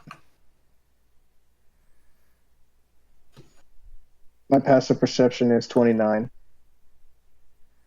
Luna, as you Yeah. say that, you feel a very gentle tug of a wire at one of your ankles, and you hear 3 clicks, click, click, click, as you Luna finish your step. turns around and sprints back. Jumps and hits the deck. As Luna hits the deck, all of you make me a deck save because one of the tripwires is activated, and out of one of the stone plates in front of you, a large ball shoots out of the ground and starts shooting out hundreds of darts. It explodes with a bang. Oh God. Dirty 20. 19. 14. 17. Anybody that didn't roll over a 16. I got Damn it! 23. 15. 23. All right, well, anybody that rolled over a 16 takes half. And your damage is 14 piercing damage. We'll take half of that. Yeah. Bless you. Thank you. You're welcome. Bless you, son. Delicious. As Luna You know this is your home, but you can't even pay attention to the goddamn traps. As Scuffles picks some shrapnel out of his fur. Yeah, I'm telling you that these traps were not this bad like they were last time, and they were definitely not in the very beginning, like last time and the times before that. Ho- Fang looks at the group. Well, look, everyone come here. Luna, are the traps only on the ground? Luna looks to the side. No, Do you think you can this whole avoid place the is a death traps? trap. Do you think you can avoid the traps that are in the air? There's no guarantee, but I can always keep an eye out. Fang tells everyone to gather around him. Ceras does so. Luna walks a little cautiously. What are you about to do, Fang? Michaelo comes over. Look, don't worry. Come, Bear, come here. You too. Stuffles just walks over. Once everyone's gotten close enough, Fang kind of just like huddles everyone around, putting his arms around everyone and casts Fly at a 5th level. Do you have to be touching them for them to continue flying? Isn't this a concentration? It's a concentration, but I do not need to be touching them for them to continue to fly. Sweet. Thank you for clarifying. You all begin hovering off the ground as Fang casts fly on you. Well, this will make life a lot easier. Luna, Right. I love doing this. This is fun. Luna, Stuffles starts like poorly flying, like, oh, this is so much fun. Little Peter Pan boy. All right, Luna, after you. as Luna flies a little high to the air, and tries to see the dungeon. Am I Luna, capable of? when you break the tree line, the top of the jungles, the first thing you notice are that there are a few large ice monocrystals kind of hovering over the top of the tree line.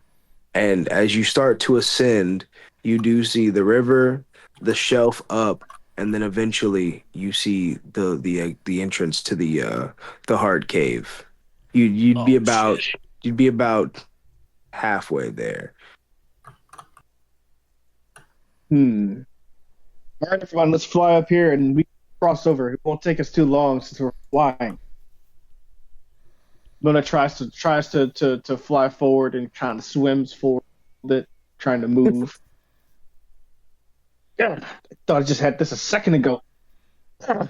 Michael is kind of like flipping in the air, like in zero gravity. Fang looks around at everyone. All right, Ceras is the only other one of us that I've really cast this on, isn't it? Mm-hmm. Hey Fang, did you already cross the top of the tree line? Not exactly the top of the tree line. I'm kind of like right at the brim at this current second, watching everyone. They're all floating around like little idiots, except for Ceres, who's done this a couple times. Mm-hmm. Michael is Ceres is, getting flying sick on the her more back. he flips.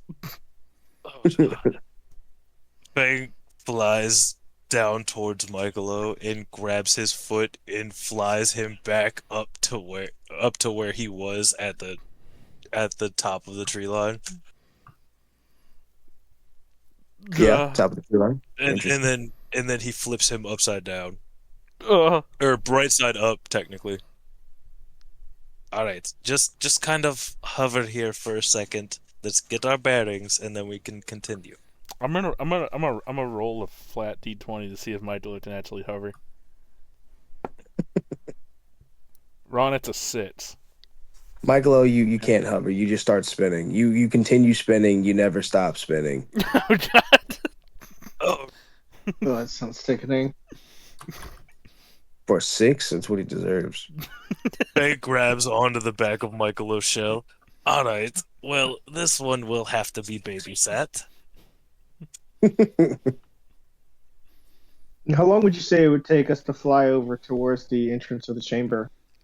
A straight flight, 30 minutes, easy. There's a problem there. Flight only lasts 10 minutes. There's another problem Oh. there. Fang, have you crossed the top of the tree line? No, I have not. I stayed at that tree line. Good bitch. I now have to babysit. I'm not going above anything. Uh huh. Yeah. So you're Come gonna on, fly Michael. in the Let's trees? go. Fang, can you bring him with us? Come on. I'm already bringing him. Fang finally flies above the tree line No. up to Luna. Luna, as Fang finally crosses the threshold. Jeezy beats. You see those ice crystals flash red, as if an alarm had gone off, and all of you hear the lethal sound of what sounds like a storm of arrows from the cavern walls. You see several more arrow openings than you've ever seen before, Luna, as a storm of arrows begin falling in. You hear the whistle. You see them closing in. What do you guys do? Head for I the see. tree line. Luna flies towards the tree line to try to use the trees to block out some of the arrows while still continuously flying. It's the way to go. Fang follows Luna. Jesus fucking Christ. Jeezy Pete's. Ceras casts shield on herself. Isn't shield a reaction? Yeah, well, he's saying we see the arrows to fall As they're falling, towards yeah. us. Michaelo goes into his shell. Fang also casts shield on himself. Michaelo is just kind of spinning there inside of his shell. Oh, great. Stuffles fly behind my shield. Metagaming. Stuffles tries to like fly under Michaelo's Michaelo's shell. Fang is holding on to Michaelo right in front of, or right where the arrows are coming from, because he's holding onto his shell. So then Stuffles is literally like hiding behind Fang as he's hiding behind Michaelo. The first of the arrows begin to start crossing over you guys' areas. Boom, boom, boom, boom, boom, boom. You start hearing them hit trees, hit rocks, hit everything as they start to rain in. All of you roll me a dex. Oh god. Alrighty. Fuck, that bounced right outside. 19. 18. 17. 16? Do I hear 16? Do I hear 16? Going once, going twice. Oh! That's a 25. Okay. Oh.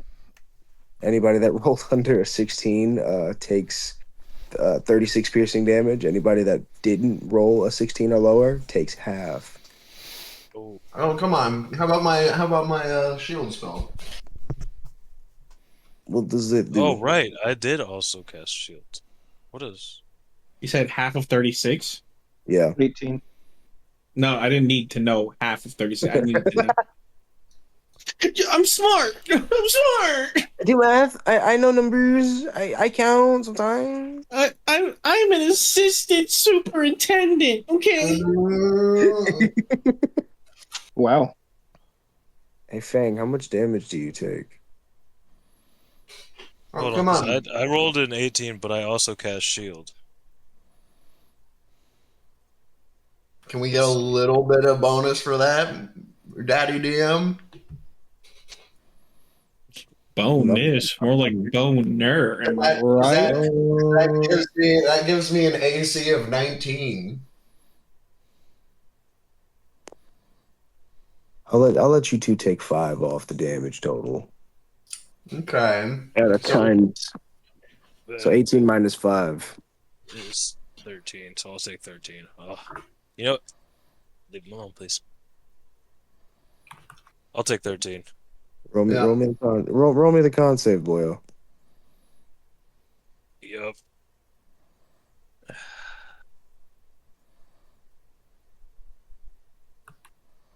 That's a 15.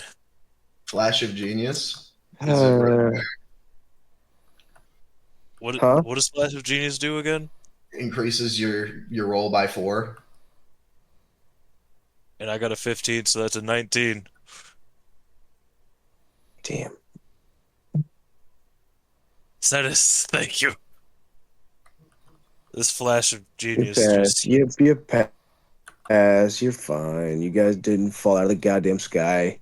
All right. So you're flying now. Well, we're not even in the high sky. We're flying low in the tree line. Indeed. For 10 minutes. Yep. It doesn't seem like any other traps go off. But you guys do make it to about the river part. That's right before the giant cliffside up to the second shelf that leads directly. Around the riverbed. The riverbed? The first thing you'll notice about this river is that it has large glaciers in it. It's still fucking damn near frozen. The rest of this area has been kind of humid, kind of tropical, but this river is ice cold.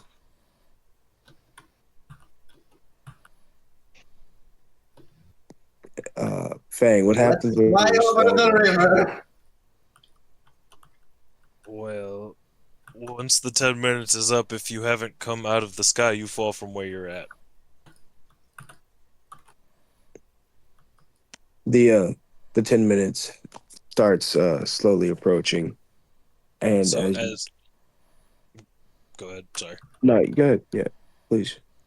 As we start nearing the end of the 10 minutes, Fang hollers at the group. We should probably start nearing the ground unless you want to pancake. Is there a visual symbol to help you know that time is about to run out, or do you just drop?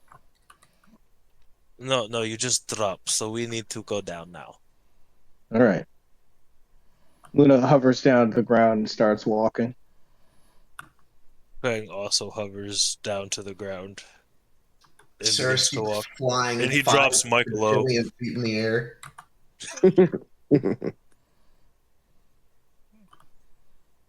I don't want to. Luna, you said how far away from where? Yeah, well, I mean, it would have been another like 20-minute flying, but now that you're down, you have to climb the cliffside, cross the river. Well, y'all land on the other side of the river. You still have to climb the cliffside into the heart chamber. Oh, we crossed the river entirely. Okay, I thought we Yeah. stopped before the river. Okay. No, Sarah said, "Let's Okay. cross the river, guys," and then you did because honestly, I don't see any reason why it wouldn't have. I didn't think of air traps. I'm not gonna lie. All my traps were on the ground. You guys went straight Yep. the fuck over the whole jungle. I'm not even gonna try to sit here and bullshit you. Note to self: make more traps. You said these are cliffs that we have to climb? Luna, the mountain, well, the shelf that's in front of you is roughly 150 feet tall. It's a pretty steep like cliff. Hmm. And it's the only way. It's up. It's the only way you can go, Luna. The only way. The The only only way. Return the slab. Return the slab. All right, y'all. All right, guys, You let's gotta get start climbing. Yep. As you Luna starts climbing. as you all start scaling the mountain, nothing happens. It's just a cliff. You make it to the top, guys. Yay! We made it, Yay. guys. Isn't And that now- crazy that no crazy traps happened? Isn't that awesome? That's not good a- for us, right? Cyrus. Yes. You should probably stop talking. You I know. believe we should count our blessings and just continue on with our journey. Oh, yes, yes. I'm Cyrus, you counting should. that there was no traps on this mountain. It was very nice. No, Very no, no, no, nice. no, no, no, no, no, Cyrus. no. You misunderstand me, I Cyrus. wish we had We- more situations where we didn't have to deal with traps on mountains. Cyrus, Cyrus. We should keep going. You know, you should count your blessings. Stop talking about traps. Oh, yes, I'm before you talking. jinx yourself. It's very blissful that we didn't have to deal with any traps. Michaelo starts walking off. Hey, Michael, I as- wouldn't walk too far ahead if I were you. I was just as y'all start walking from the cliffside, you notice that there's once again another set of ruins ahead. And Michaelo, since you walked first, roll me a perception. Wow, that was really good. That's 22. Hey, no, 21. that's a really good perception. You notice that you stepped in quicksand. Oh. Your feet are completely submerged. Luna, looking at him standing in quicksand, is he in the center of quicksand or is he on the edge of the quicksand? He walked pretty far in. As you now look out, it's a pretty big pit of quicksand, honestly, stretching out for half a mile or so. And he walked about, 5-10 paces into that. His Good job, Michaelo. ankles are now completely submerged. Michaelo looks at his Michaelo, ankles and goes, "Uh-oh." Whatever you do, Michaelo, do not freak out. Stay as still as possible. Michaelo Luna looks stands around. as still as possible, but in his head, he is freaking the fuck out. Michaelo, as you stand as still as possible as you can, you still start to see your calf slowly get swallowed up by quicksand. I mean, Luna. You're going to continue to sink. I just need you to not thrash around. Just to sink slowly. Luna looks up to around me. for looks around for like vines or something, rope, something that could be used as a rope. He's sinking fast, guys. It's Do I right see at the anything? squad. Ron, Well, I've got nothing for this. It was nice knowing you, Michaelo. Yeah, no, the jungle part is down below. The cliffside leads into a pretty open flatland of a couple ruins and more like rocks and dirt leading into the cave. You don't see any vines. Ceras goes, good thing we have, rope. Isn't that crazy? And then takes out a rope. Michaelo, it's at the navel. It's at the what? It's at your At navel. your navel. Where's that? Your belly Belly button. button. Oh, okay. Ceras just toss him takes the out rope a so we can rope. pull him out, Sarah. Ceras tosses him the rope. What do you think I was doing? But Michaelo grabs the rope. Wait, Ceres, grabs roll me in your- athletics. In athletics? Why? Because you're a tiny creature throwing a rope. What? Are you kidding me? Or wait, How far away How am many feet is she in throwing the freaking thing? I mean, it's not that far. It'd probably be about 20 feet, but you're still a small creature. 20 feet. So you said he walked out into this quicksand and he walked 20 feet out into it and didn't realize he was sinking that entire time? He said 5 He is paces. Michaelo. You were 5 feet into it. Here, Luna, throw this. Luna throws it. Michaelo grabs Roll it onto the athletics. rope. That's an 18 on the die for that. No. Yeah, Michaelo grabs onto the rope. Luna pulls One sec. Michaelo out. Let me just make sure Michaelo dies here today. Yeah, Ceres opened her mouth. Luna looks over at Ceres as he's trying to pull Michael out. This is why we don't say things. Ceres. Thank you, Well, Sarah. It wasn't a trap. Thank you, guys. You're Michaelo, welcome, from Michaelo. the belly button down, you're pretty much encased in like a cement coating of quicksand. You can actually feel it starting to harden. Michaelo asked Stuffles, "Hey, do you mind?" Do I mind what? Michaelo picks up Stuffles and starts What are you doing? starts wiping off the stuff off on him. He's essentially wiping cement dust on you, Stuffles. Stuff was After Michaelo puts Stuffles down, Stuffles Like, what guys today? just angrily glares at Michaelo. Michaelo says, "Thanks, bro." You've slighted me. I won't soon forget. You've slighted me. Oh god. Luna looks around to see if there's anything else that's out of the ordinary on the plane. Nothing pops would out be- at you. Okay, wonderful, cool. All right, let's mind our footing and let's continue on. Well, I really hope there's no more traps. It doesn't seem like there's going to be, but As you Status, guys, please. as you guys push through these very much older ruins than the previous ruins that you've seen today, Josh. These ruins that you guys are walking through. You Guys, I say we go around the ruins. No, I think we should go towards the ruins. Luna says very assertively.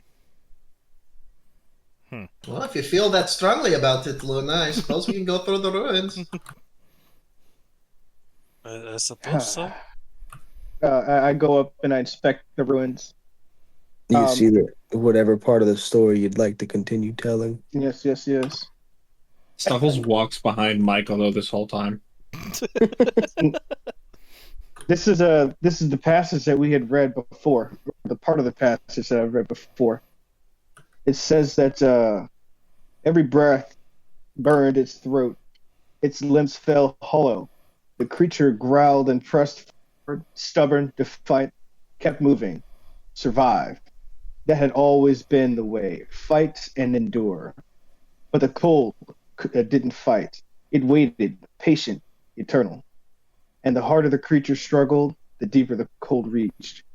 It collapsed again, the snow curling over its back like a blanket. There was no anger in the wind, no cruelty, just indifference. The creature lay still, chest heaving, and in that silence it heard something it hadn't heard before. A voice and a feeling, thought and an image etched into its mind. Valkana in all her glory. Surrender. You cut out. That's what I was. Oh, what did y'all last hear? Malkana and Oh, Valkana in all her glory said, "Surrender." That's all it says for now. what does that mean? I can't say anymore. Well, that All right. sure was a All pansy right, ass story. stop dispelling the magic. Get it back. Say what, Ceras? Just tell us what it means. Stop being so dramatic. I'm Good. sorry, I God. literally can't tell you. But this is all the rest of the story here. So I know the story, but fine, fuck it. I can tell you from memory. If I remember correctly, it says it stopped fighting. It closed its eyes and let the snow take it. The cold filled it, not as an enemy, but as a teacher. Pain gave way to numbness, the numbness to stillness, and then a heartbeat, but not the same one. Slower, steady, ice within its veins, a body no longer flesh, but something other. Crystal, bones, breath like mists, and eyes reflecting snowflakes. The creature rose, no longer burdened by warmth, no longer fleeting death. It had become part of the storm. And Valkana whispered its approval, spoke its new name, Yeti. That's the end of that story. Creepy. Indeed. Luna looks over at Stuffles. Yeah, that was the story of the creation of the Yetis. You killed them. Sport is sport. Play a game. Literally. You know, I don't shrugs expect less out of the teddy bear at this point. Ooh, watch out, Fang. I think I see a building. What? Look, all right. Well, Listen here, teddy bear. It's All not too right. late to burn you What are you too. going Listen, to do about it? I need you guys to You know, understand you that this need is us a to help story. you get your brother back. I'll take that horn and shove it where it don't shine. You understand me? Big talk from someone who's 3 foot tall. Big Fang, talk can you for a please cat stop that I've never trying seen kill a yeti with their bare hands. Didn't you use a sword? That's none of your business, bro. Do you believe your own hype that much? I am the hype.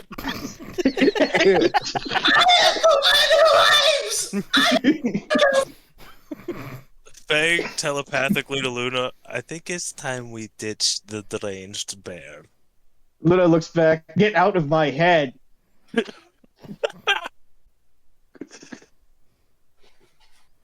I was just trying to be polite. Polite my ask. Ask first.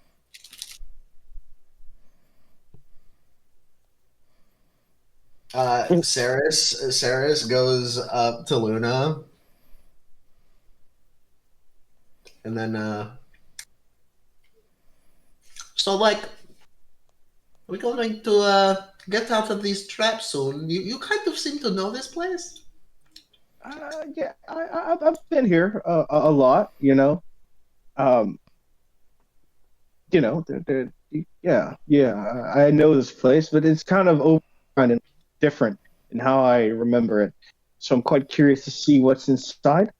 But again, it's very important to pay attention to this story. It's literally, life or death at times, But we should press on, Okay.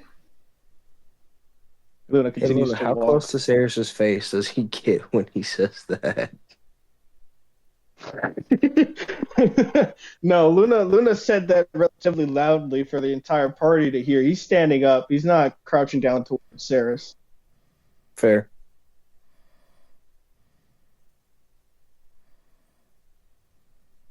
So we continue to walk on.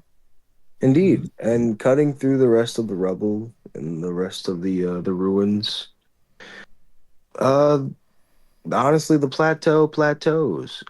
There are stone plates making up a large portion of the ground. They're kind of sporadic, but every now and then you get a different size stone plate, almost as if something had been there before, maybe long ago. Certainly not now, though. You all continue walking,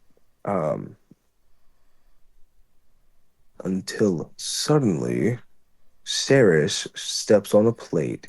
It slowly sinks into the ground beneath you, and you all hear the large chunk underneath Ceres. Oh no. Oh, God. Well, at least it wasn't me this time. The Fang starts immediately darting his head around looking to see what's coming. Ceres inspects what she just stepped on with an investigation of 19. You're standing on a large pressure plate. It seems as though the moment that this pressure plate is unpressurized, something very quick is going to happen. It seems spring-loaded. Ah, very good. Somebody grab me a rock. That's about the same size as me.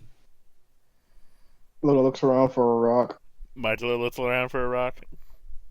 Fang also there a looks rock? around for a rock. There's plenty of rocks. There's rocks everywhere.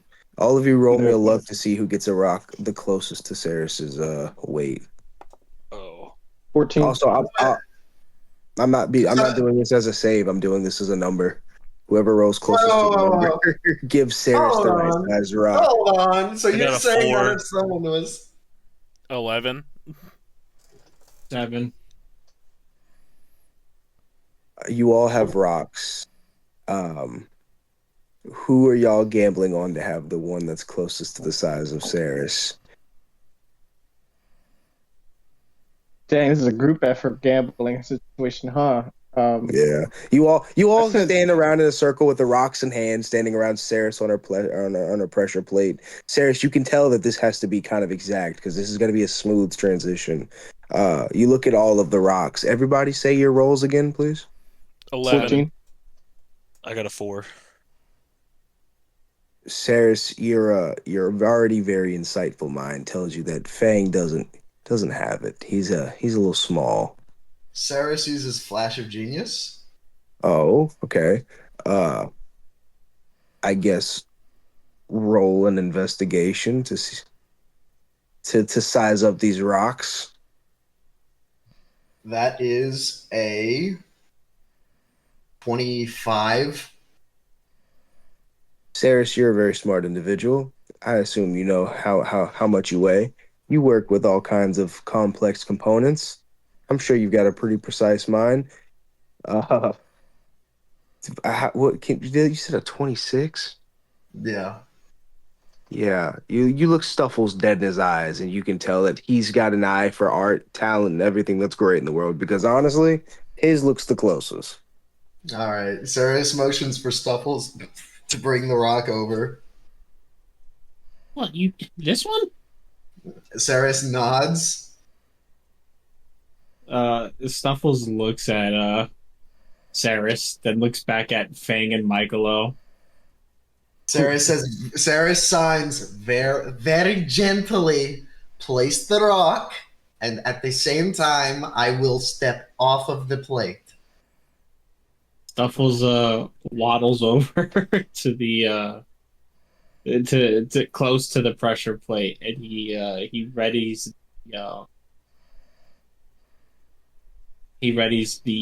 the rock. All right. As Ceres nods to Stuffles, Snuffles places the rock. Ceres steps off at the exact same time. Nothing happens. Congratulations, Ceres. As you look down at that rock, you can tell that that Stuffles picked the exact number I was thinking, which is kind of crazy. Yeah, that makes sense. I thought I was not gonna be close at all. Yeah, I thought 7 felt like the safest bet, but I was wrong. Man, I had double her weight. Yeah, Luna would have got you killed. As you all walk away from that stone plate, you actually hear it go off after a couple minutes. You hear the large ka-chunk, and then behind you, you see a stone pillar emerge almost spontaneously out of the ground at such a high velocity. Ceres, you see the rock go flying straight into the sky, and it doesn't look like it's coming back down. Oh my god. I think Ceres would have been fine. I would have been fine from that. Damn it, why was I scared over nothing? Well, at least you would have been fine. Luna looks over at Raito. No, he wasn't fine. But he will be.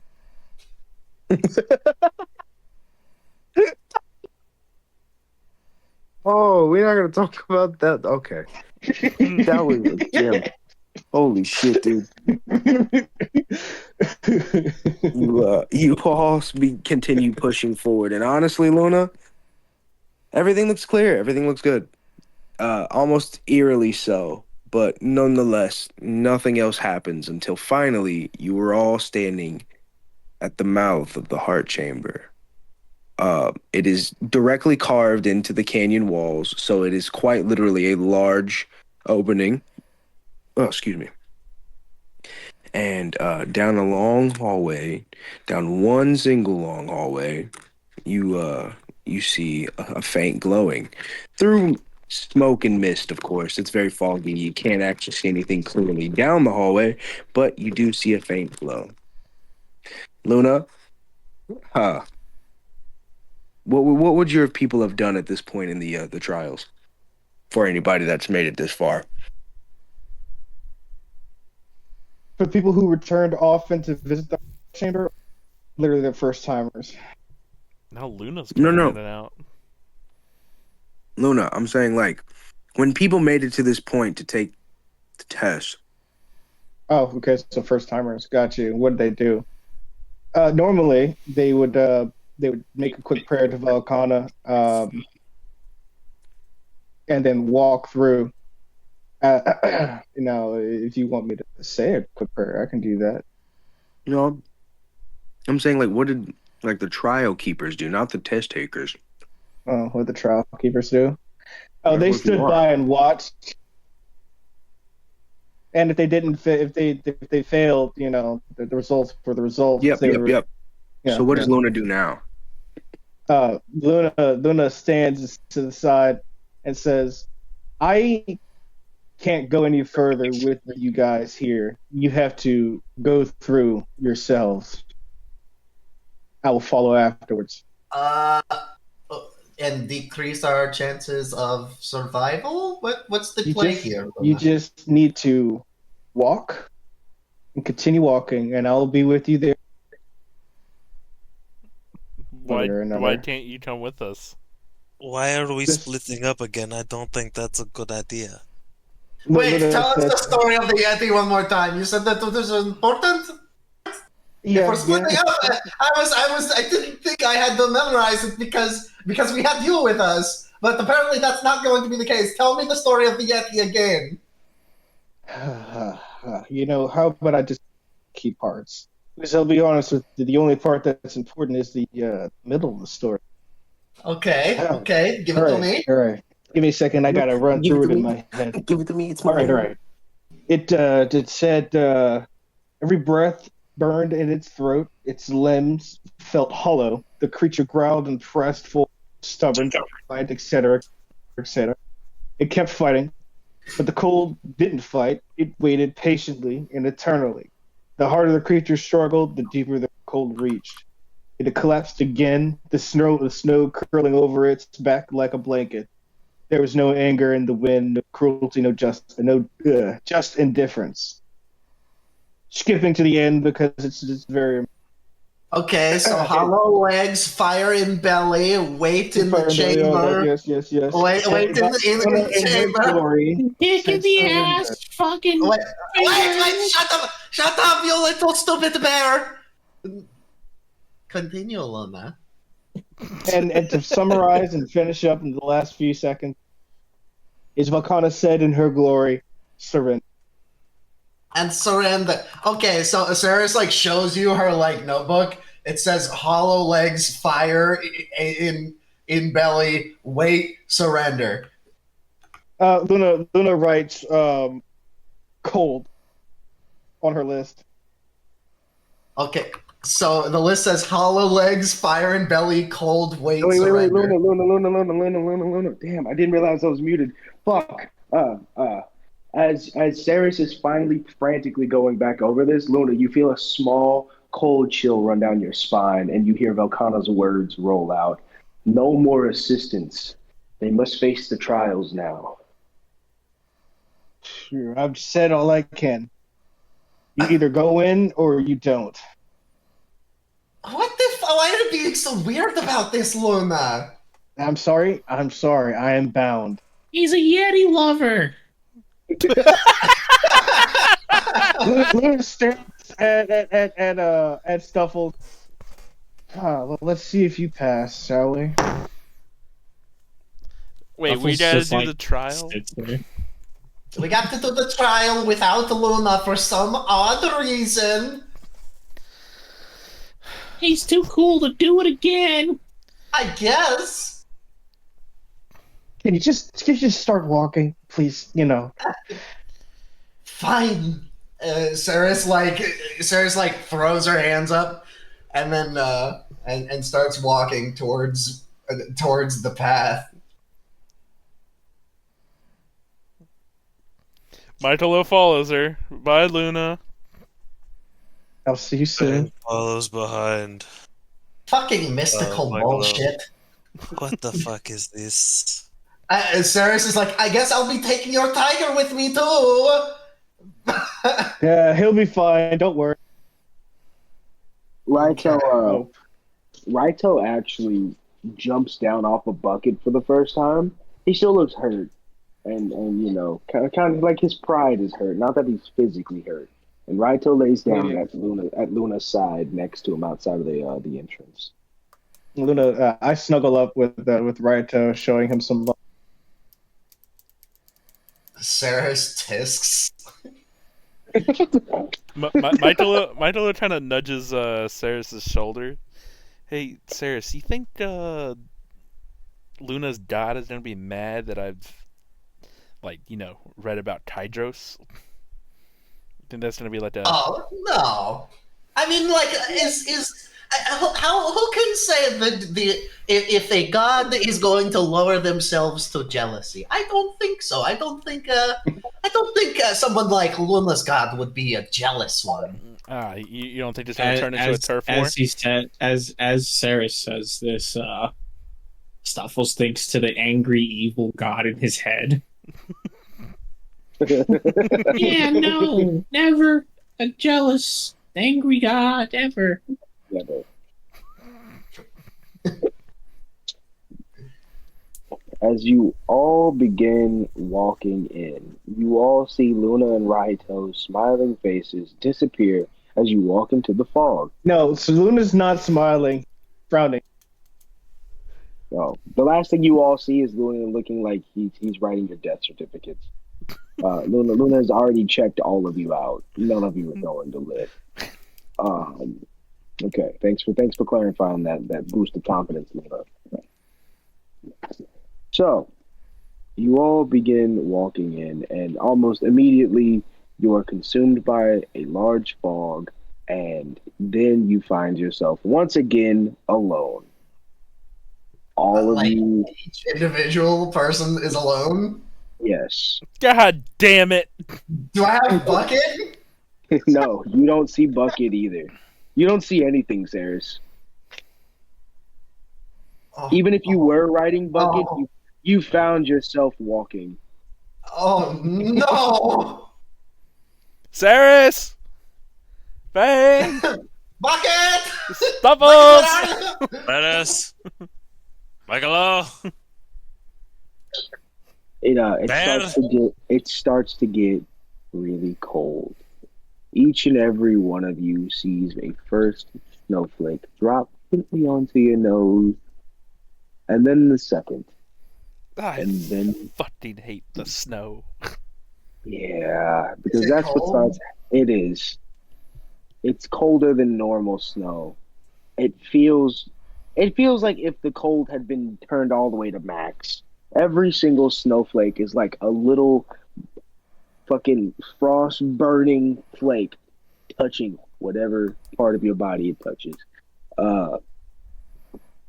You feel yourselves start to very quickly get so cold that your bones ache, that the skin feels like it's going to peel off at the movement of slight body parts. You feel an intense cold start to wash in. All of you make me. Josh, was it a con save or wisdom save? It was wisdom. All of you make me a wisdom save. Oh no! 13. Okay. A natural one. Wow. 7. Hey, 21. before I go any further, all of you, damn, Josh, I have a really good question for you. Mm-hmm. I'm listening. No, I can't say it out loud. Oh.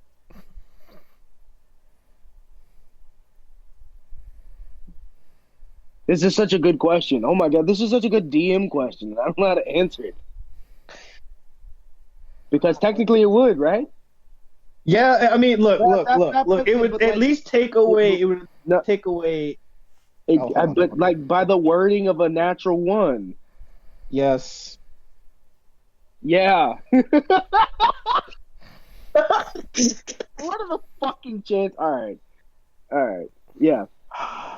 I could use a fucking No, just shut up. luck Shut the point. Do you want to use a luck point?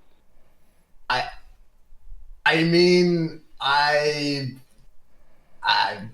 how? Ceras, you are a player, and I am not going to tell you what to do with your resources. But do you want to use a luck point?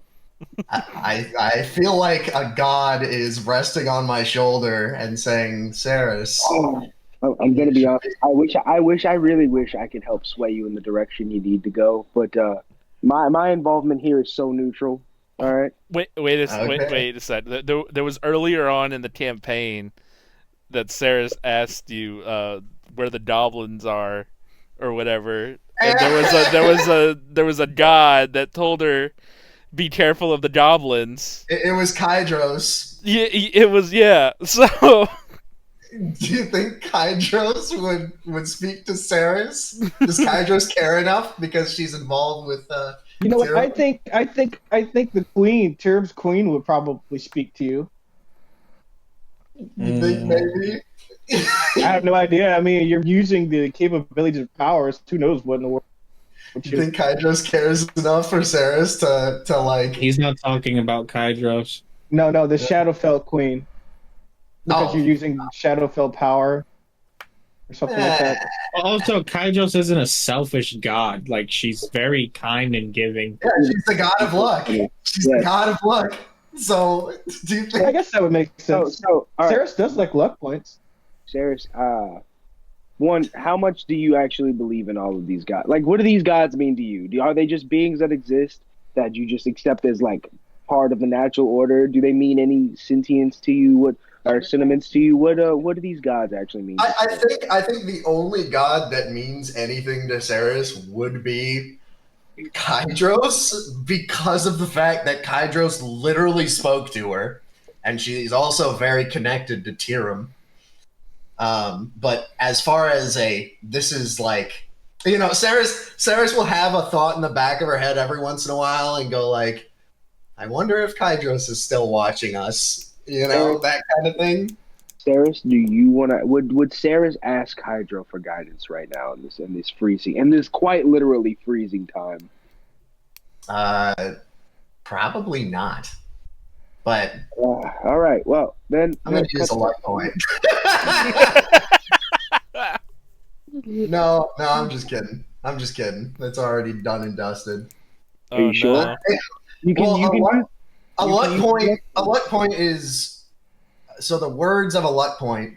You can spend one to roll an additional d20, and you choose which die to use. You can choose to spend luck points after you roll the die, but before the outcome is determined. So that's just by the rules of the thing. So I guess I can right now. I don't know the outcome of what's going to happen here. This is so fun to watch. It'll only make sense later. So, final call: yes or no? You keeping what you got, rolling with the one, or you want to use that luck point? Well, I rolled an 8. So which one of those am I choosing? The natural one or the 8? Yes. Eight's better. The 8's better, but I'm curious as shit as to what a natural 1 is going to cause. You're curious. I'm curious, but that's kind of stupid. Simon's so like, dude. Go with an 8. I feel like my character might just die if I go for the natural 1.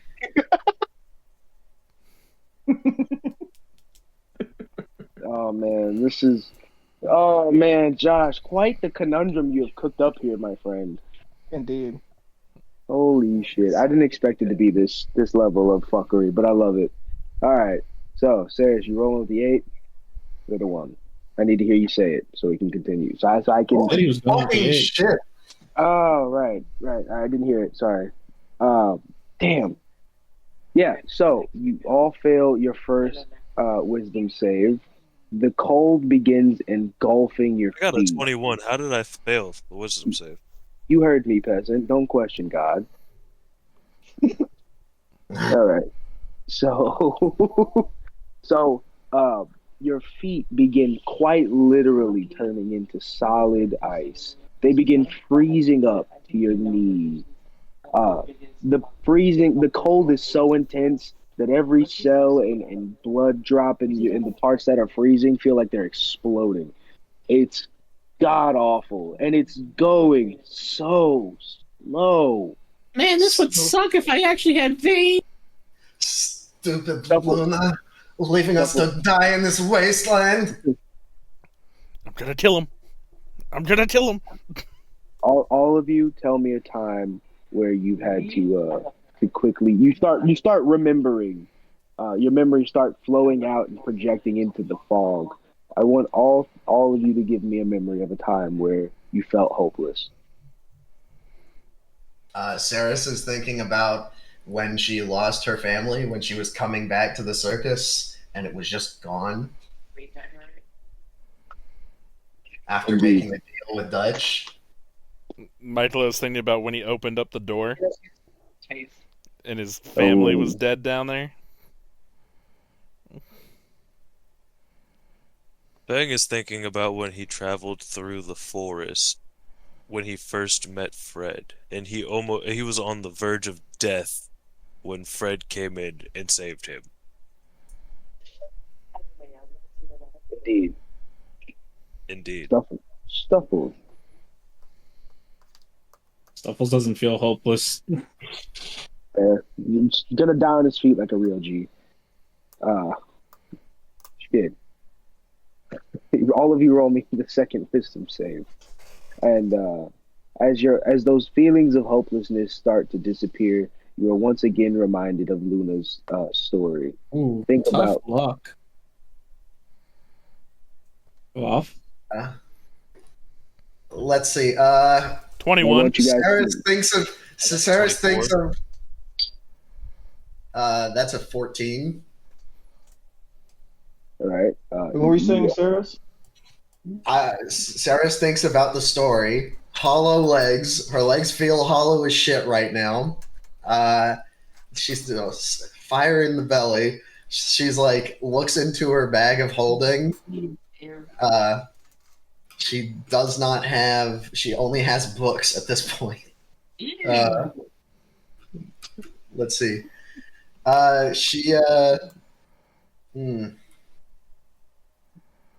Is there any way for her to? Oh, she does have a way. Let's see. She has rations.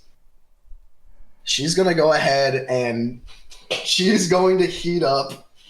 She's going to heat up a nice big warm cup of water and drink it down for warmth with firebolt as a cantrip to heat up her shit.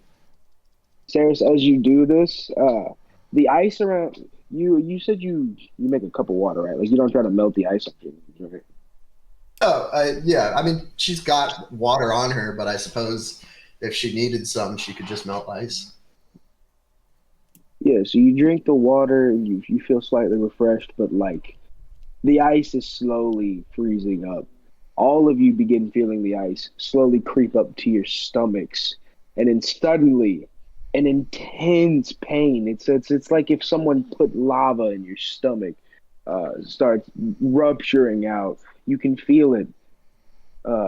Your body pretty much self-exploding.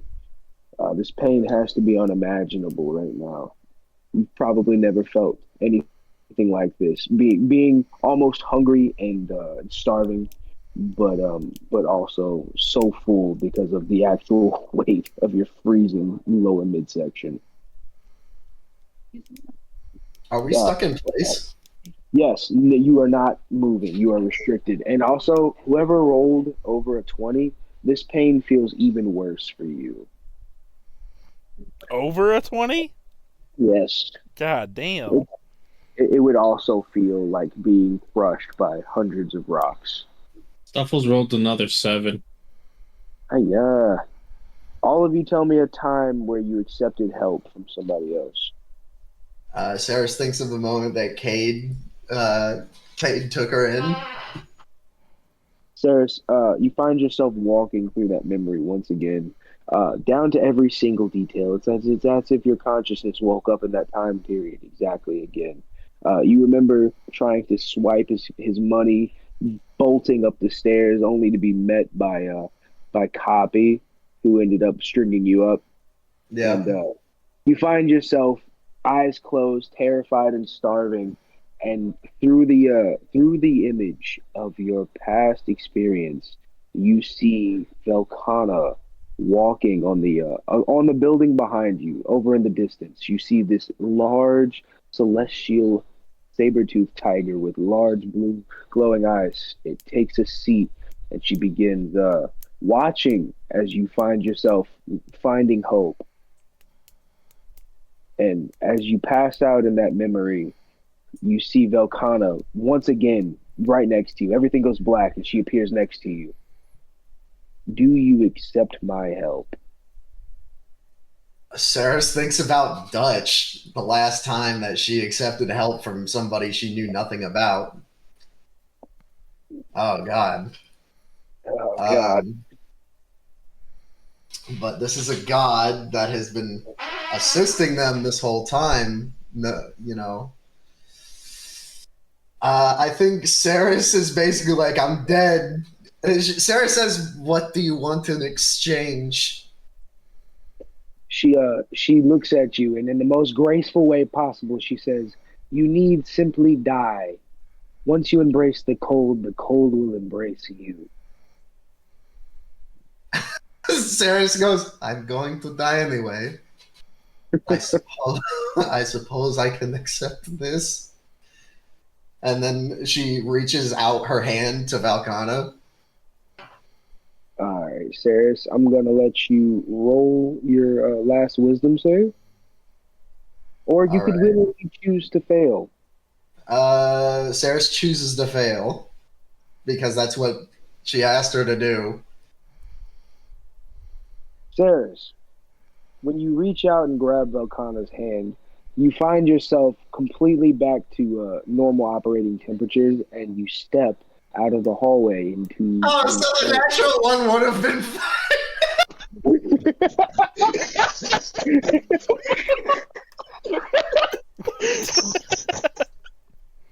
That's great. Oh man! I was like, Josh, he's gonna be pissed when he figures it out.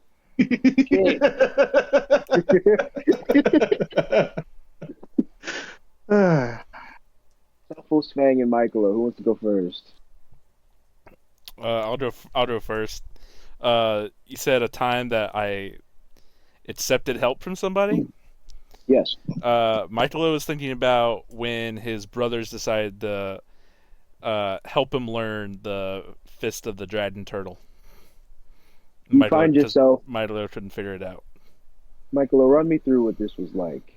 You stand there practicing your stance over and over. Your brothers tuning you up, as they'd say. Leo describing very much and in depth the actual stances. Mikey, I'm telling you, you gotta bend the elbow, and when you find your core strength, you'll always be able to follow through with a punch. And then Raffle dimes in. Nah, you gotta put some attitude. You don't have enough feelings in it. And then last but not least, Dono pushes them both out of the way. You just need to focus, little brother. It isn't even that hard. If they can do it, you can do it. And as you find yourself slipping into the stance, you as well see Velkana standing behind your brothers. They continue coaching you as you flop over and over and over again, failing punch after punch after punch. Michaelo, your brothers probably would have pushed you into doing it how many times in a practice session? A lot, probably over Hundreds. 50. Yeah, I'd say you guys trained rigorously. Yeah. It would have been hundreds of fucking repetition punches, right? Yeah. Michaelo, you are actively doing this. You feel it. Every sweat, every punch, every movement, you feel it all so in depth. The pain, the agony, the achingness. You feel all of your muscles ripping and growing as you continue practicing this stance. And all so vividly at that. More than it might have even hurt the first time you experienced it. A pain so unbearable that you might want to die. And Michaelo, as you continue your punches, the dream feels so real. You look at Velkana, who sits in front of you. Why do you struggle so hard? Because I can't do it. I need to do it. Like my brothers. The cat begins it's kind of circling you a little bit, very slow pace. But why? It matters not what your brothers think. They are no longer here. Damn. Michaelo looks around for his brothers. Oh, they're still standing there coaching you. They don't even acknowledge Velkana's presence at all. Come on, Mikey. What are you? Raffle smacks you. What are you doing, little brother? Focus. Get in. Get your head out of the clouds. What do you mean they're not there? Huh? I'm asking Valkana, what do you mean they're not there? Because they're right there. Mikey, what are you talking about? Velkana continues walking. Yes, I suppose they are. But are they really? Yeah, they're right. And Michaelo looks around. It's darkness. Your body still hurts, though. You did just put in another couple hundred of real punches as your legs have slowly been freezing. You look down, the ice is all the way to your navel, and once again you feel an extreme burning in your stomach. I don't know. Why do you try so hard to be like your brothers?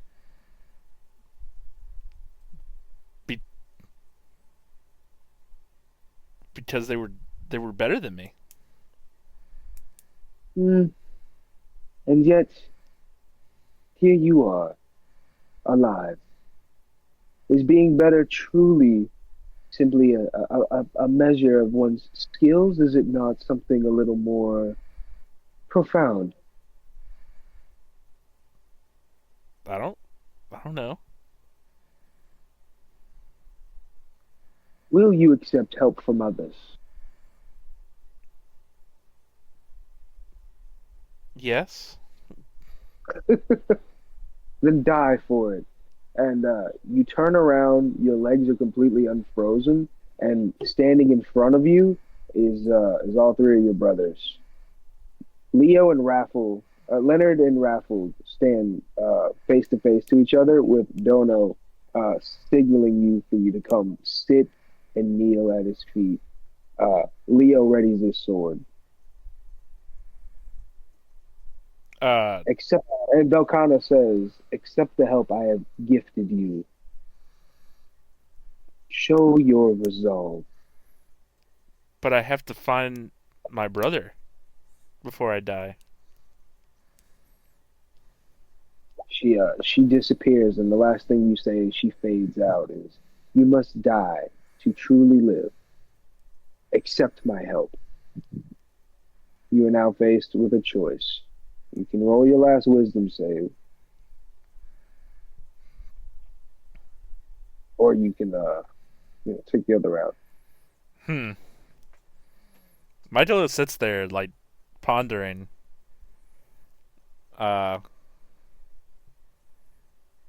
And yeah, he chooses to fail his wisdom save. Mikey, you have to go kneel in front of your brothers. Michaelo walks over and kneels in front of his brothers.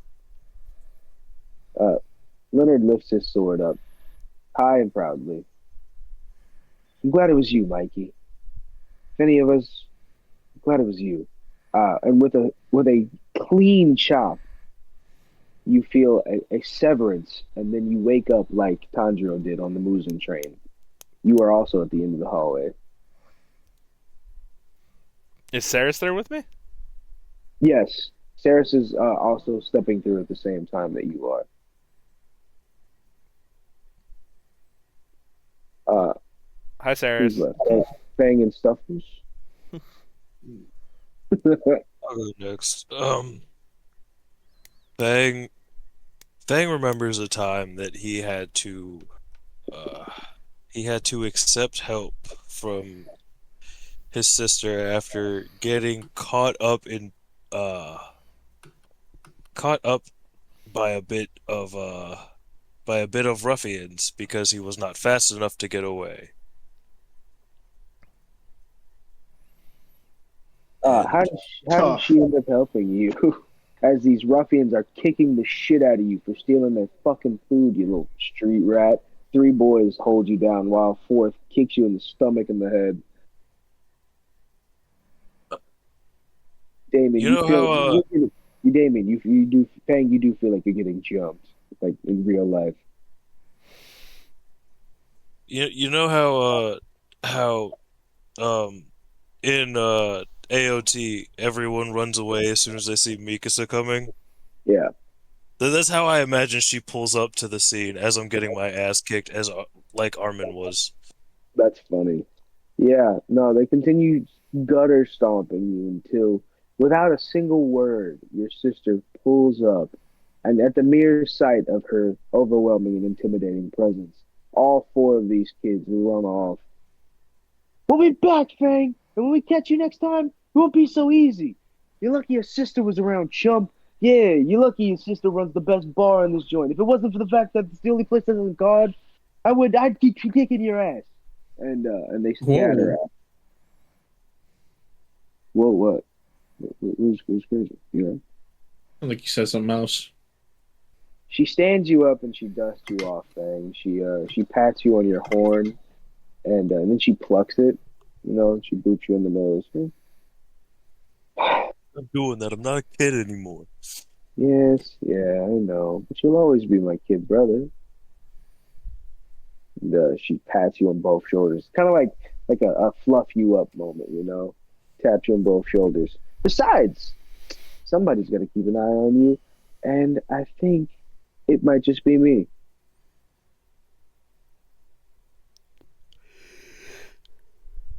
Yeah. Let's just go back home. As you grab her hand, she begins walking you back to your little shack of a home. You leave the nicer side of Dead End, where a lot of the guards are stationed, back into the more rundown and less populated areas. Um, and you find yourself walking the regular streets as always until finally you are stopped. A man who is not from Dead End seems to be deeply wounded, bleeding from his stomach, and he pulls a gun on you and your sister. One of his eyes is bloodshot, and he looks like he's been in a couple of fights. He's definitely not a local because nobody's stupid enough to even, get violent and Dead End, not with shiny bones around. But this guy, he's got a gun on both of you. And he quickly says, all right, hey, give me everything. I need all your money, and I need all the fucking shit you got. I need to get out of here. So give me your warm clothes, too. It's going to be a cold hike. Give me everything you fucking have. Your sister pushes you behind her and begins giving all of her money. Fang, you see Velkana in the distance, sitting and watching. This dude is actively stealing your sister's all of your sister's money. He's like, he's real rough with her. What do you do, Fang?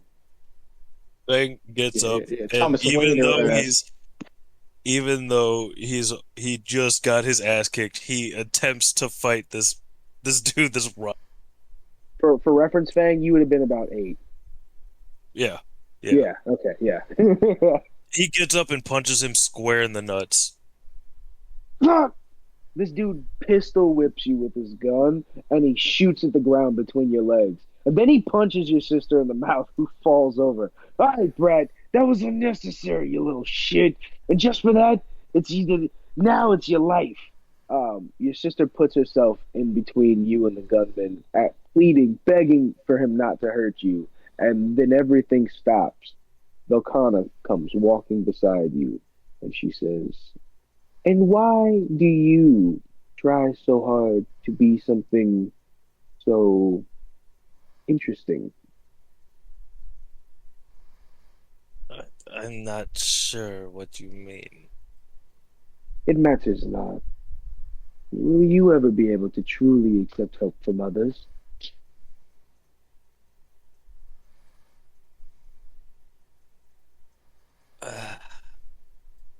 A certain few. Must say, if it's not something you find desirable, your future in this world is not long, and that is not an empty promise. She begins licking her paws, more of a prophecy. She gently brushes her tail under your chin and swipes your ear. From one cat to the next. Accept the help and die. She disappears as the scene begins back again with a gunman pointing his gun at your sister and her frantically pleading for your life. Please, please, not. Fag pushes his sister out of the way and kicks the gunman in the nuts again. The gunman shoots you square in the fucking eyes. Roll me a wisdom.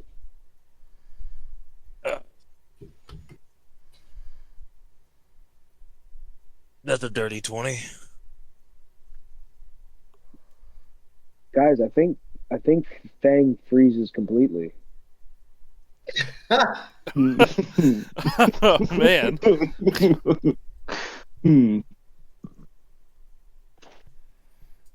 Is that what you're sticking with, Fang? Rolling the dirty 20? I mean, there's nothing else I can do there. Technically, I didn't fail the roll, so I can't re-roll it. You can willingly fail. Also, it's kind of what you did when you took the bullet to the eyes. Fang, you as well walk out. At the same time that Ceras and Michaelo walk out. And that leaves us with Stuffles. Hey, bud. Howdy. You don't see Velcana or some fancy trial. Asmodeus is once again waiting for you at a little coffee table. He's got a spot of tea, and he gestured for you to sit down. Well, this is the more pleasant encounter you and I have had. You know, I've been talking to my therapist, and she said not to be angry all the time. Listen, I clearly can't take over your body. Now that you're closer to me, I can tell what you really are, Bear. Of course, there's nobody able to just take my things from me, but you are something far more ancient, far more powerful. So I ask not as someone who demands respect, but simply one imprisoned being to the next. Give me my necklace. Release me from this prison. Are you gonna kill everybody? That's kind of bad. I know my moral compass is a little off track, but there seems to be some folk around here. I won't kill you or your brother. I seem that to be fit in holding up a part of a deal. What about the gnome? I don't know. She owes a dirty debt to a lot of people. It might cost me less to kill her now. I've never seen one soul wanted by so many different evil beings at once. And the turtle? Well, he's kind of on a self-propelled exit if he continues on the path he's on. I don't really think I have to interfere with that too much. He's got a whole royal bloodline thing. And what happens if I can't find this necklace? Well, I have to do the next best option, and that is to remove the soul completely from the other corpse construct that I have, and use it to walk out of here. So Snugs. Is that his name? I haven't talked to him a whole lot. He likes to talk, but I don't like talking to him. Yeah, he can be a bit of an asshole. A bit. He can be a bit. I've never seen. And I digress. I don't want to kill your bear, or pet, or whatever the fuck it is to you. I just want freedom from this immortal plane. Stuffles looks at Asmodeus. He's drinking. He's drinking a sip of tea. Pinky's out. He walks up to the table and sits there. You see, the thing is, I already hurt Snugs once. I can't hurt him again. I told myself I wouldn't. But Snugs wouldn't want to trade his life for those people. So if you're gonna take his soul in exchange for this amulet, I promise you, I will end you.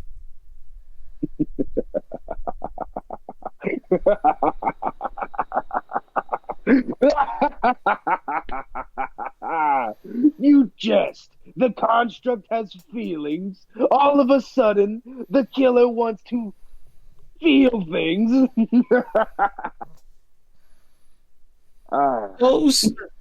Those simpletons, those meat sacks, whatever they are, they have feelings. They have lives. They have purposes. My purpose is to defend Snugs and defend what Snugs likes. And if Snugs likes them, then I'll defend that. I see. It seems you are serious. Fine. I ensure that I will not harm a hair on the head of the party that you are currently with on account of being freed from my prison. He slides a little piece of paper over with you that says contract in big red letters. And it's got a little X and a dotted line at the end. It's got a bunch of scribbles on it that you can't actually read because it's not real words. It's quite literally a prop contract. So sign here. No, go ahead. That's it. He slides the paper over to you with a little feather pen. What did he say? What did he say the contract will do? I won't hurt a single hair on any head of the party you're with. And I'll give you your brother back in exchange for my freedom. Stuffles looks at Asmodeus, looks down at the piece of paper. And Stuffles signs the contract. Pleasure doing business with you. Everything fades to black for a split second, and then you reanimate. You find yourself laying on the ground in the tunnel. The fog is lifted. Everything is gone. It's just a regular walkway. It's honestly like 5 feet long. It wasn't even that deep into the cave. Luna's peering inside.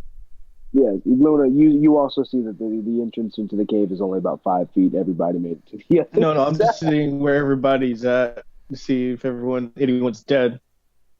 No, the fog lifts and you don't see any frozen corpses. Luna's eyes slightly. Damn, no one died, huh? I guess that's good. What? You Ceres, guess Ceres that's is good? right there.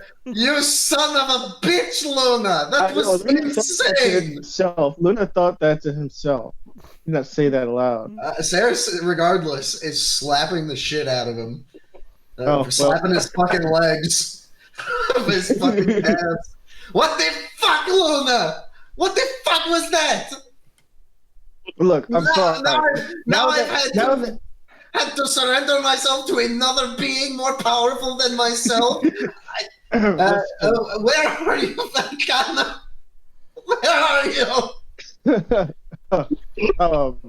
Listen, so here's the thing. The good news is we can go through it easily. Come and go. No problem. No problemo. But see, the thing is... Problem? What do you? No, What kind of couldn't- loyalties do I owe now? This is Look. This is You don't owe bad. anything. All you had to do was accept the fact that you were this meager being in the grand scheme of things. That's all you had to do. But now, just listen. I could not tell you anything because I'm bound by the rules and traditions by my people and Valkana, who is so. Am I very real bound as by you the same saw. rules now? No, I mean, yes, you you kind all of hear are. you all hear Velcana whisper in, "Indeed." Yeah, Oh, you kind see, of that's are. so When great. when every time that like someone mentions Volcano, Stuffles just kind of like looks around at everybody. No way. Hold on. Because this is wild. If he holds a god in, oh, never mind. I get it. Never mind. I missed it. It's okay. Indeed, it's okay. Well, now that you are all inside the heart chamber, you notice two things. One, that this room that you are in is overgrown with those magical flowers that Luna has been talking about. There is the one in the middle, though, that is much larger than the rest, glowing a hot red. Luna, please describe it as best as you can. It's in the chat. Well, and I can still describe it if you want me to. no, it's fine. On the far side of the room, there's a halberd. That is yes. Yeah. It's got a legendary hero statue next to it with the name of the original chief from From my Dutch's village. background story. Yeah. Oh, that's pretty sweet. And that's what you guys see in this room at a glance. Luna looks around the room and inspects the flowers. They look, honestly, they look a little too healthy. All right, so real quick, let's call it for right now. Yeah, thank God. Yeah, that was rough. I'm not gonna lie. I'm glad we're all on the same page. Rosebud Thorn? I think we should Yeah. hard stop at 9:00. Yes. Yeah. Man, when did we get so old? It was 11, and then it was 10, and then it was 9. That's crazy. It's because we're doing stuff on weekdays. Yeah. Yeah. Anywho, All right, Rose. Fucking loved our little expose session. All the characters are basically caught up except for Tyrum. And Rose for that natural one business. Rose for some of the other. I enjoyed everyone's going through the here's this thing. Got some new lore drops. They were like, okay, what the brainstorming session of okay, what do we all have written down? What is important here? I forgot about this. All that. Bud for the Harlequin tattoo shit for Michaelo and Ceras. Excited to see how that will develop. Bud and Thorn to be bound to a god. That is not what Ceras wants in any way. To be bound to more requirements. She's a free soul, all right? She's a free soul. She doesn't want any more contracts. Yeah, Luna quite literally force Ceras into another contract. So there's going to be some consequences. Choice anyway. You were gonna follow Cade's orders. Huh? Cade has Ceres' best interest in mind. He wouldn't make her sign on any more contracts, especially not without explaining themselves first. I couldn't explain. I could not explain at all. You set your mind to it. Yeah, exactly. But I'm just saying. Cade would never. Yeah, that's it. Okay, well, I guess I'll go. Rose to finally getting my backstory off my chest because Ron was like, I don't know how you're gonna explain it. It's gonna go by and you're gonna regret it. I'm like, I have no idea how it's gonna go by, but yeah, yes, Rose to the Eternal Affairs episode. That was great. I love that whole thing. Um, I'm definitely so calling this episode Internal Affairs. yeah. That's Yes, fantastic. yes. Um, Rose to yes, the whole natural one business. What? Is The it natural roll? one business. The natural one Oh, business. yeah, Yes, yeah. As soon that as was a Simon little too said goofy. natural one, I was like, Josh, doesn't this count as an automatic fail? Yes, yeah. I was like, Dude, Josh made this trap ah. like fucking 6 months ago, and he was like, they like the only way they get past is if they naturally fail or like they give up. That's it. They have to Yes. accept God. He made you all accept Christ. Congratulations. Son of a Whatever. bitch, Wow. Josh. I'm gonna kill you. That was not. I was not the point. That was not the point. That being said, I think Fang should be dead, so that's a thorn. But that's okay. It's okay. Wow. Because Technically, you did we fail were it. gonna kill Ceras. We were going to kill Ceras. Okay, she was going to be dead if she didn't use a luck point, right? But if you punched and you chose to roll. You chose to roll, and you Was that not died. accepting death? I figured that was accepting death immediately. Is that what you saw? Okay, I thought you were still trying to fight. Okay. I Okay, mean, never mind. I'll take that back. My apologies. You accepted death. Okay. I just thought you were still trying to fight. So anyway, Rose to Bud to continue and moving on. Rose to finding out a little bit more about Michaelo. That was also interesting. I really did enjoy the whole thing too. Yeah, that's it for me. Yeah, you guys pretty much know everything about Michaelo now. You guys pretty much know everything about each other. yeah, Rose, I liked the whole everybody having a flashback sequence that was abdominal. Pretty funny. Rose to continuing through the dungeon. Rose to the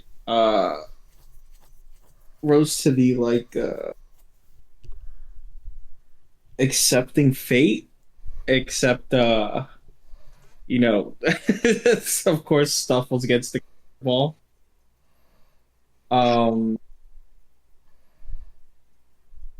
What's it called? Bud to getting out of the dungeon. Bud to seeing what this contract was that Stuffles signed.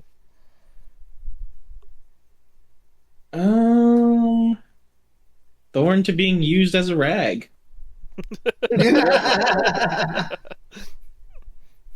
That's it. Rose to everyone opening up their backstory. I thought this whole thing was a lot of fun. Rose to Stuffles getting used as a frag. That was pretty fun. Bud to see what happens now that we've reached the heart.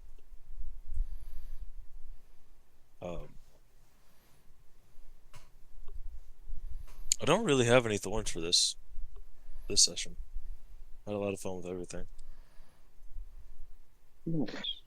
I forgot to say Rose to Ron helping each and every one of you out, because if he didn't help you, I think you all would have just flat out died if he didn't do anything.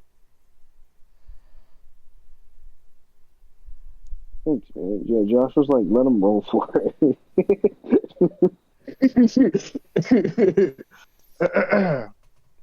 I had to make an elaborate so that you guys could, figure it out. But Actual valid question. Did the Yeti story give you a hint about the answer? Ceras was trying to use it to figure it out. I I don't really think so. and the parts I emphasized, I feel like I said surrender quite a bit. Yeah, but that was only relevant in the very last step. Right. Yeah, Yeah. you're like, okay, well, I'm frozen in place. Never mind, doesn't matter. Continue on. Yeah. Rose to this whole session. It was great. Everybody figuring out all the backstories and everything, and everybody learning about everybody. Bud to getting the heart and getting out of this place. Michaelo hates it.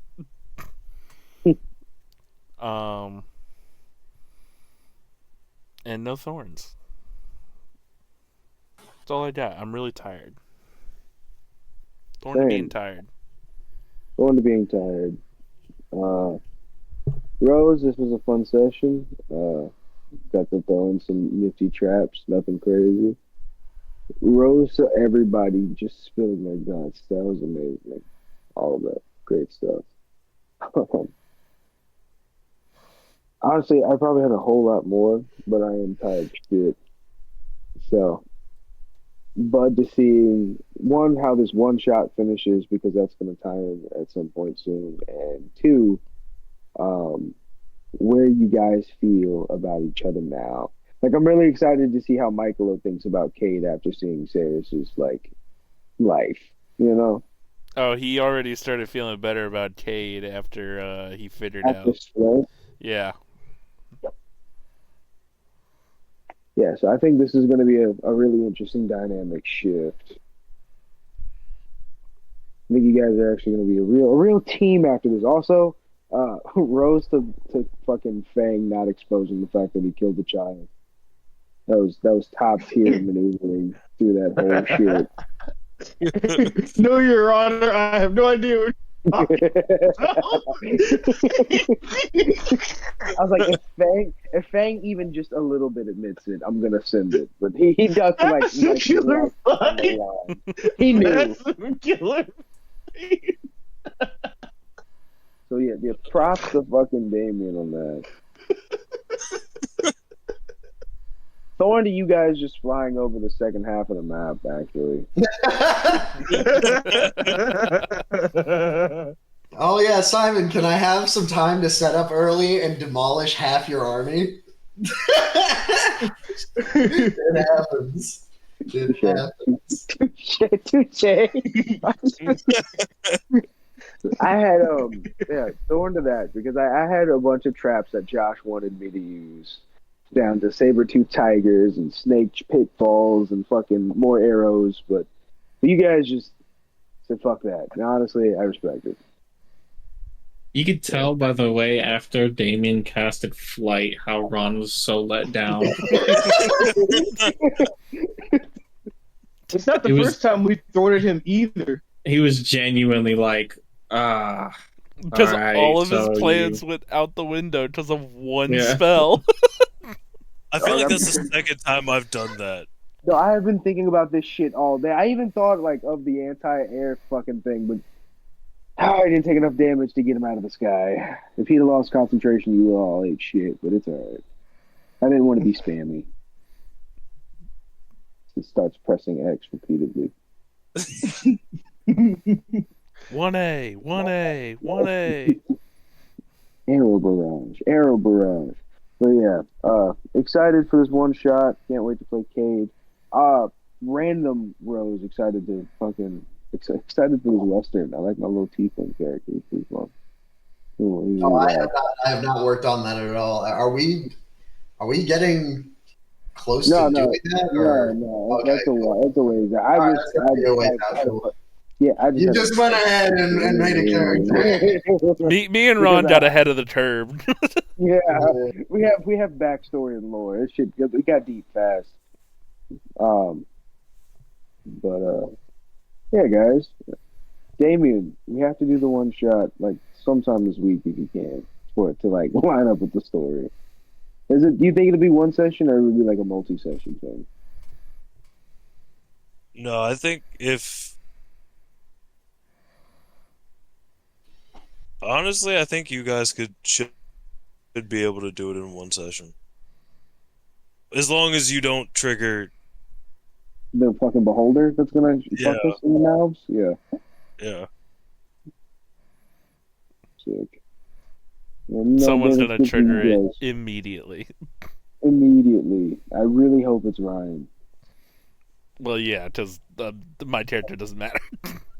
As long as you know what I'm getting at, right? Important. I mean, even if Ryan's the one that triggers it, he's going to be there, needing to be dealt with, and he will start moving after he's dealt with whoever summoned him. Whoa, whoa. Do they move? I thought they set up shop and start there. He's there to guard. Bitch. All right, Tyrum, we're gonna get ready to run, bud. Whole lot of running. Not fucking around with that thing. I see. So we done? Yeah, man. Good night. All right. Good Good night, night. y'all.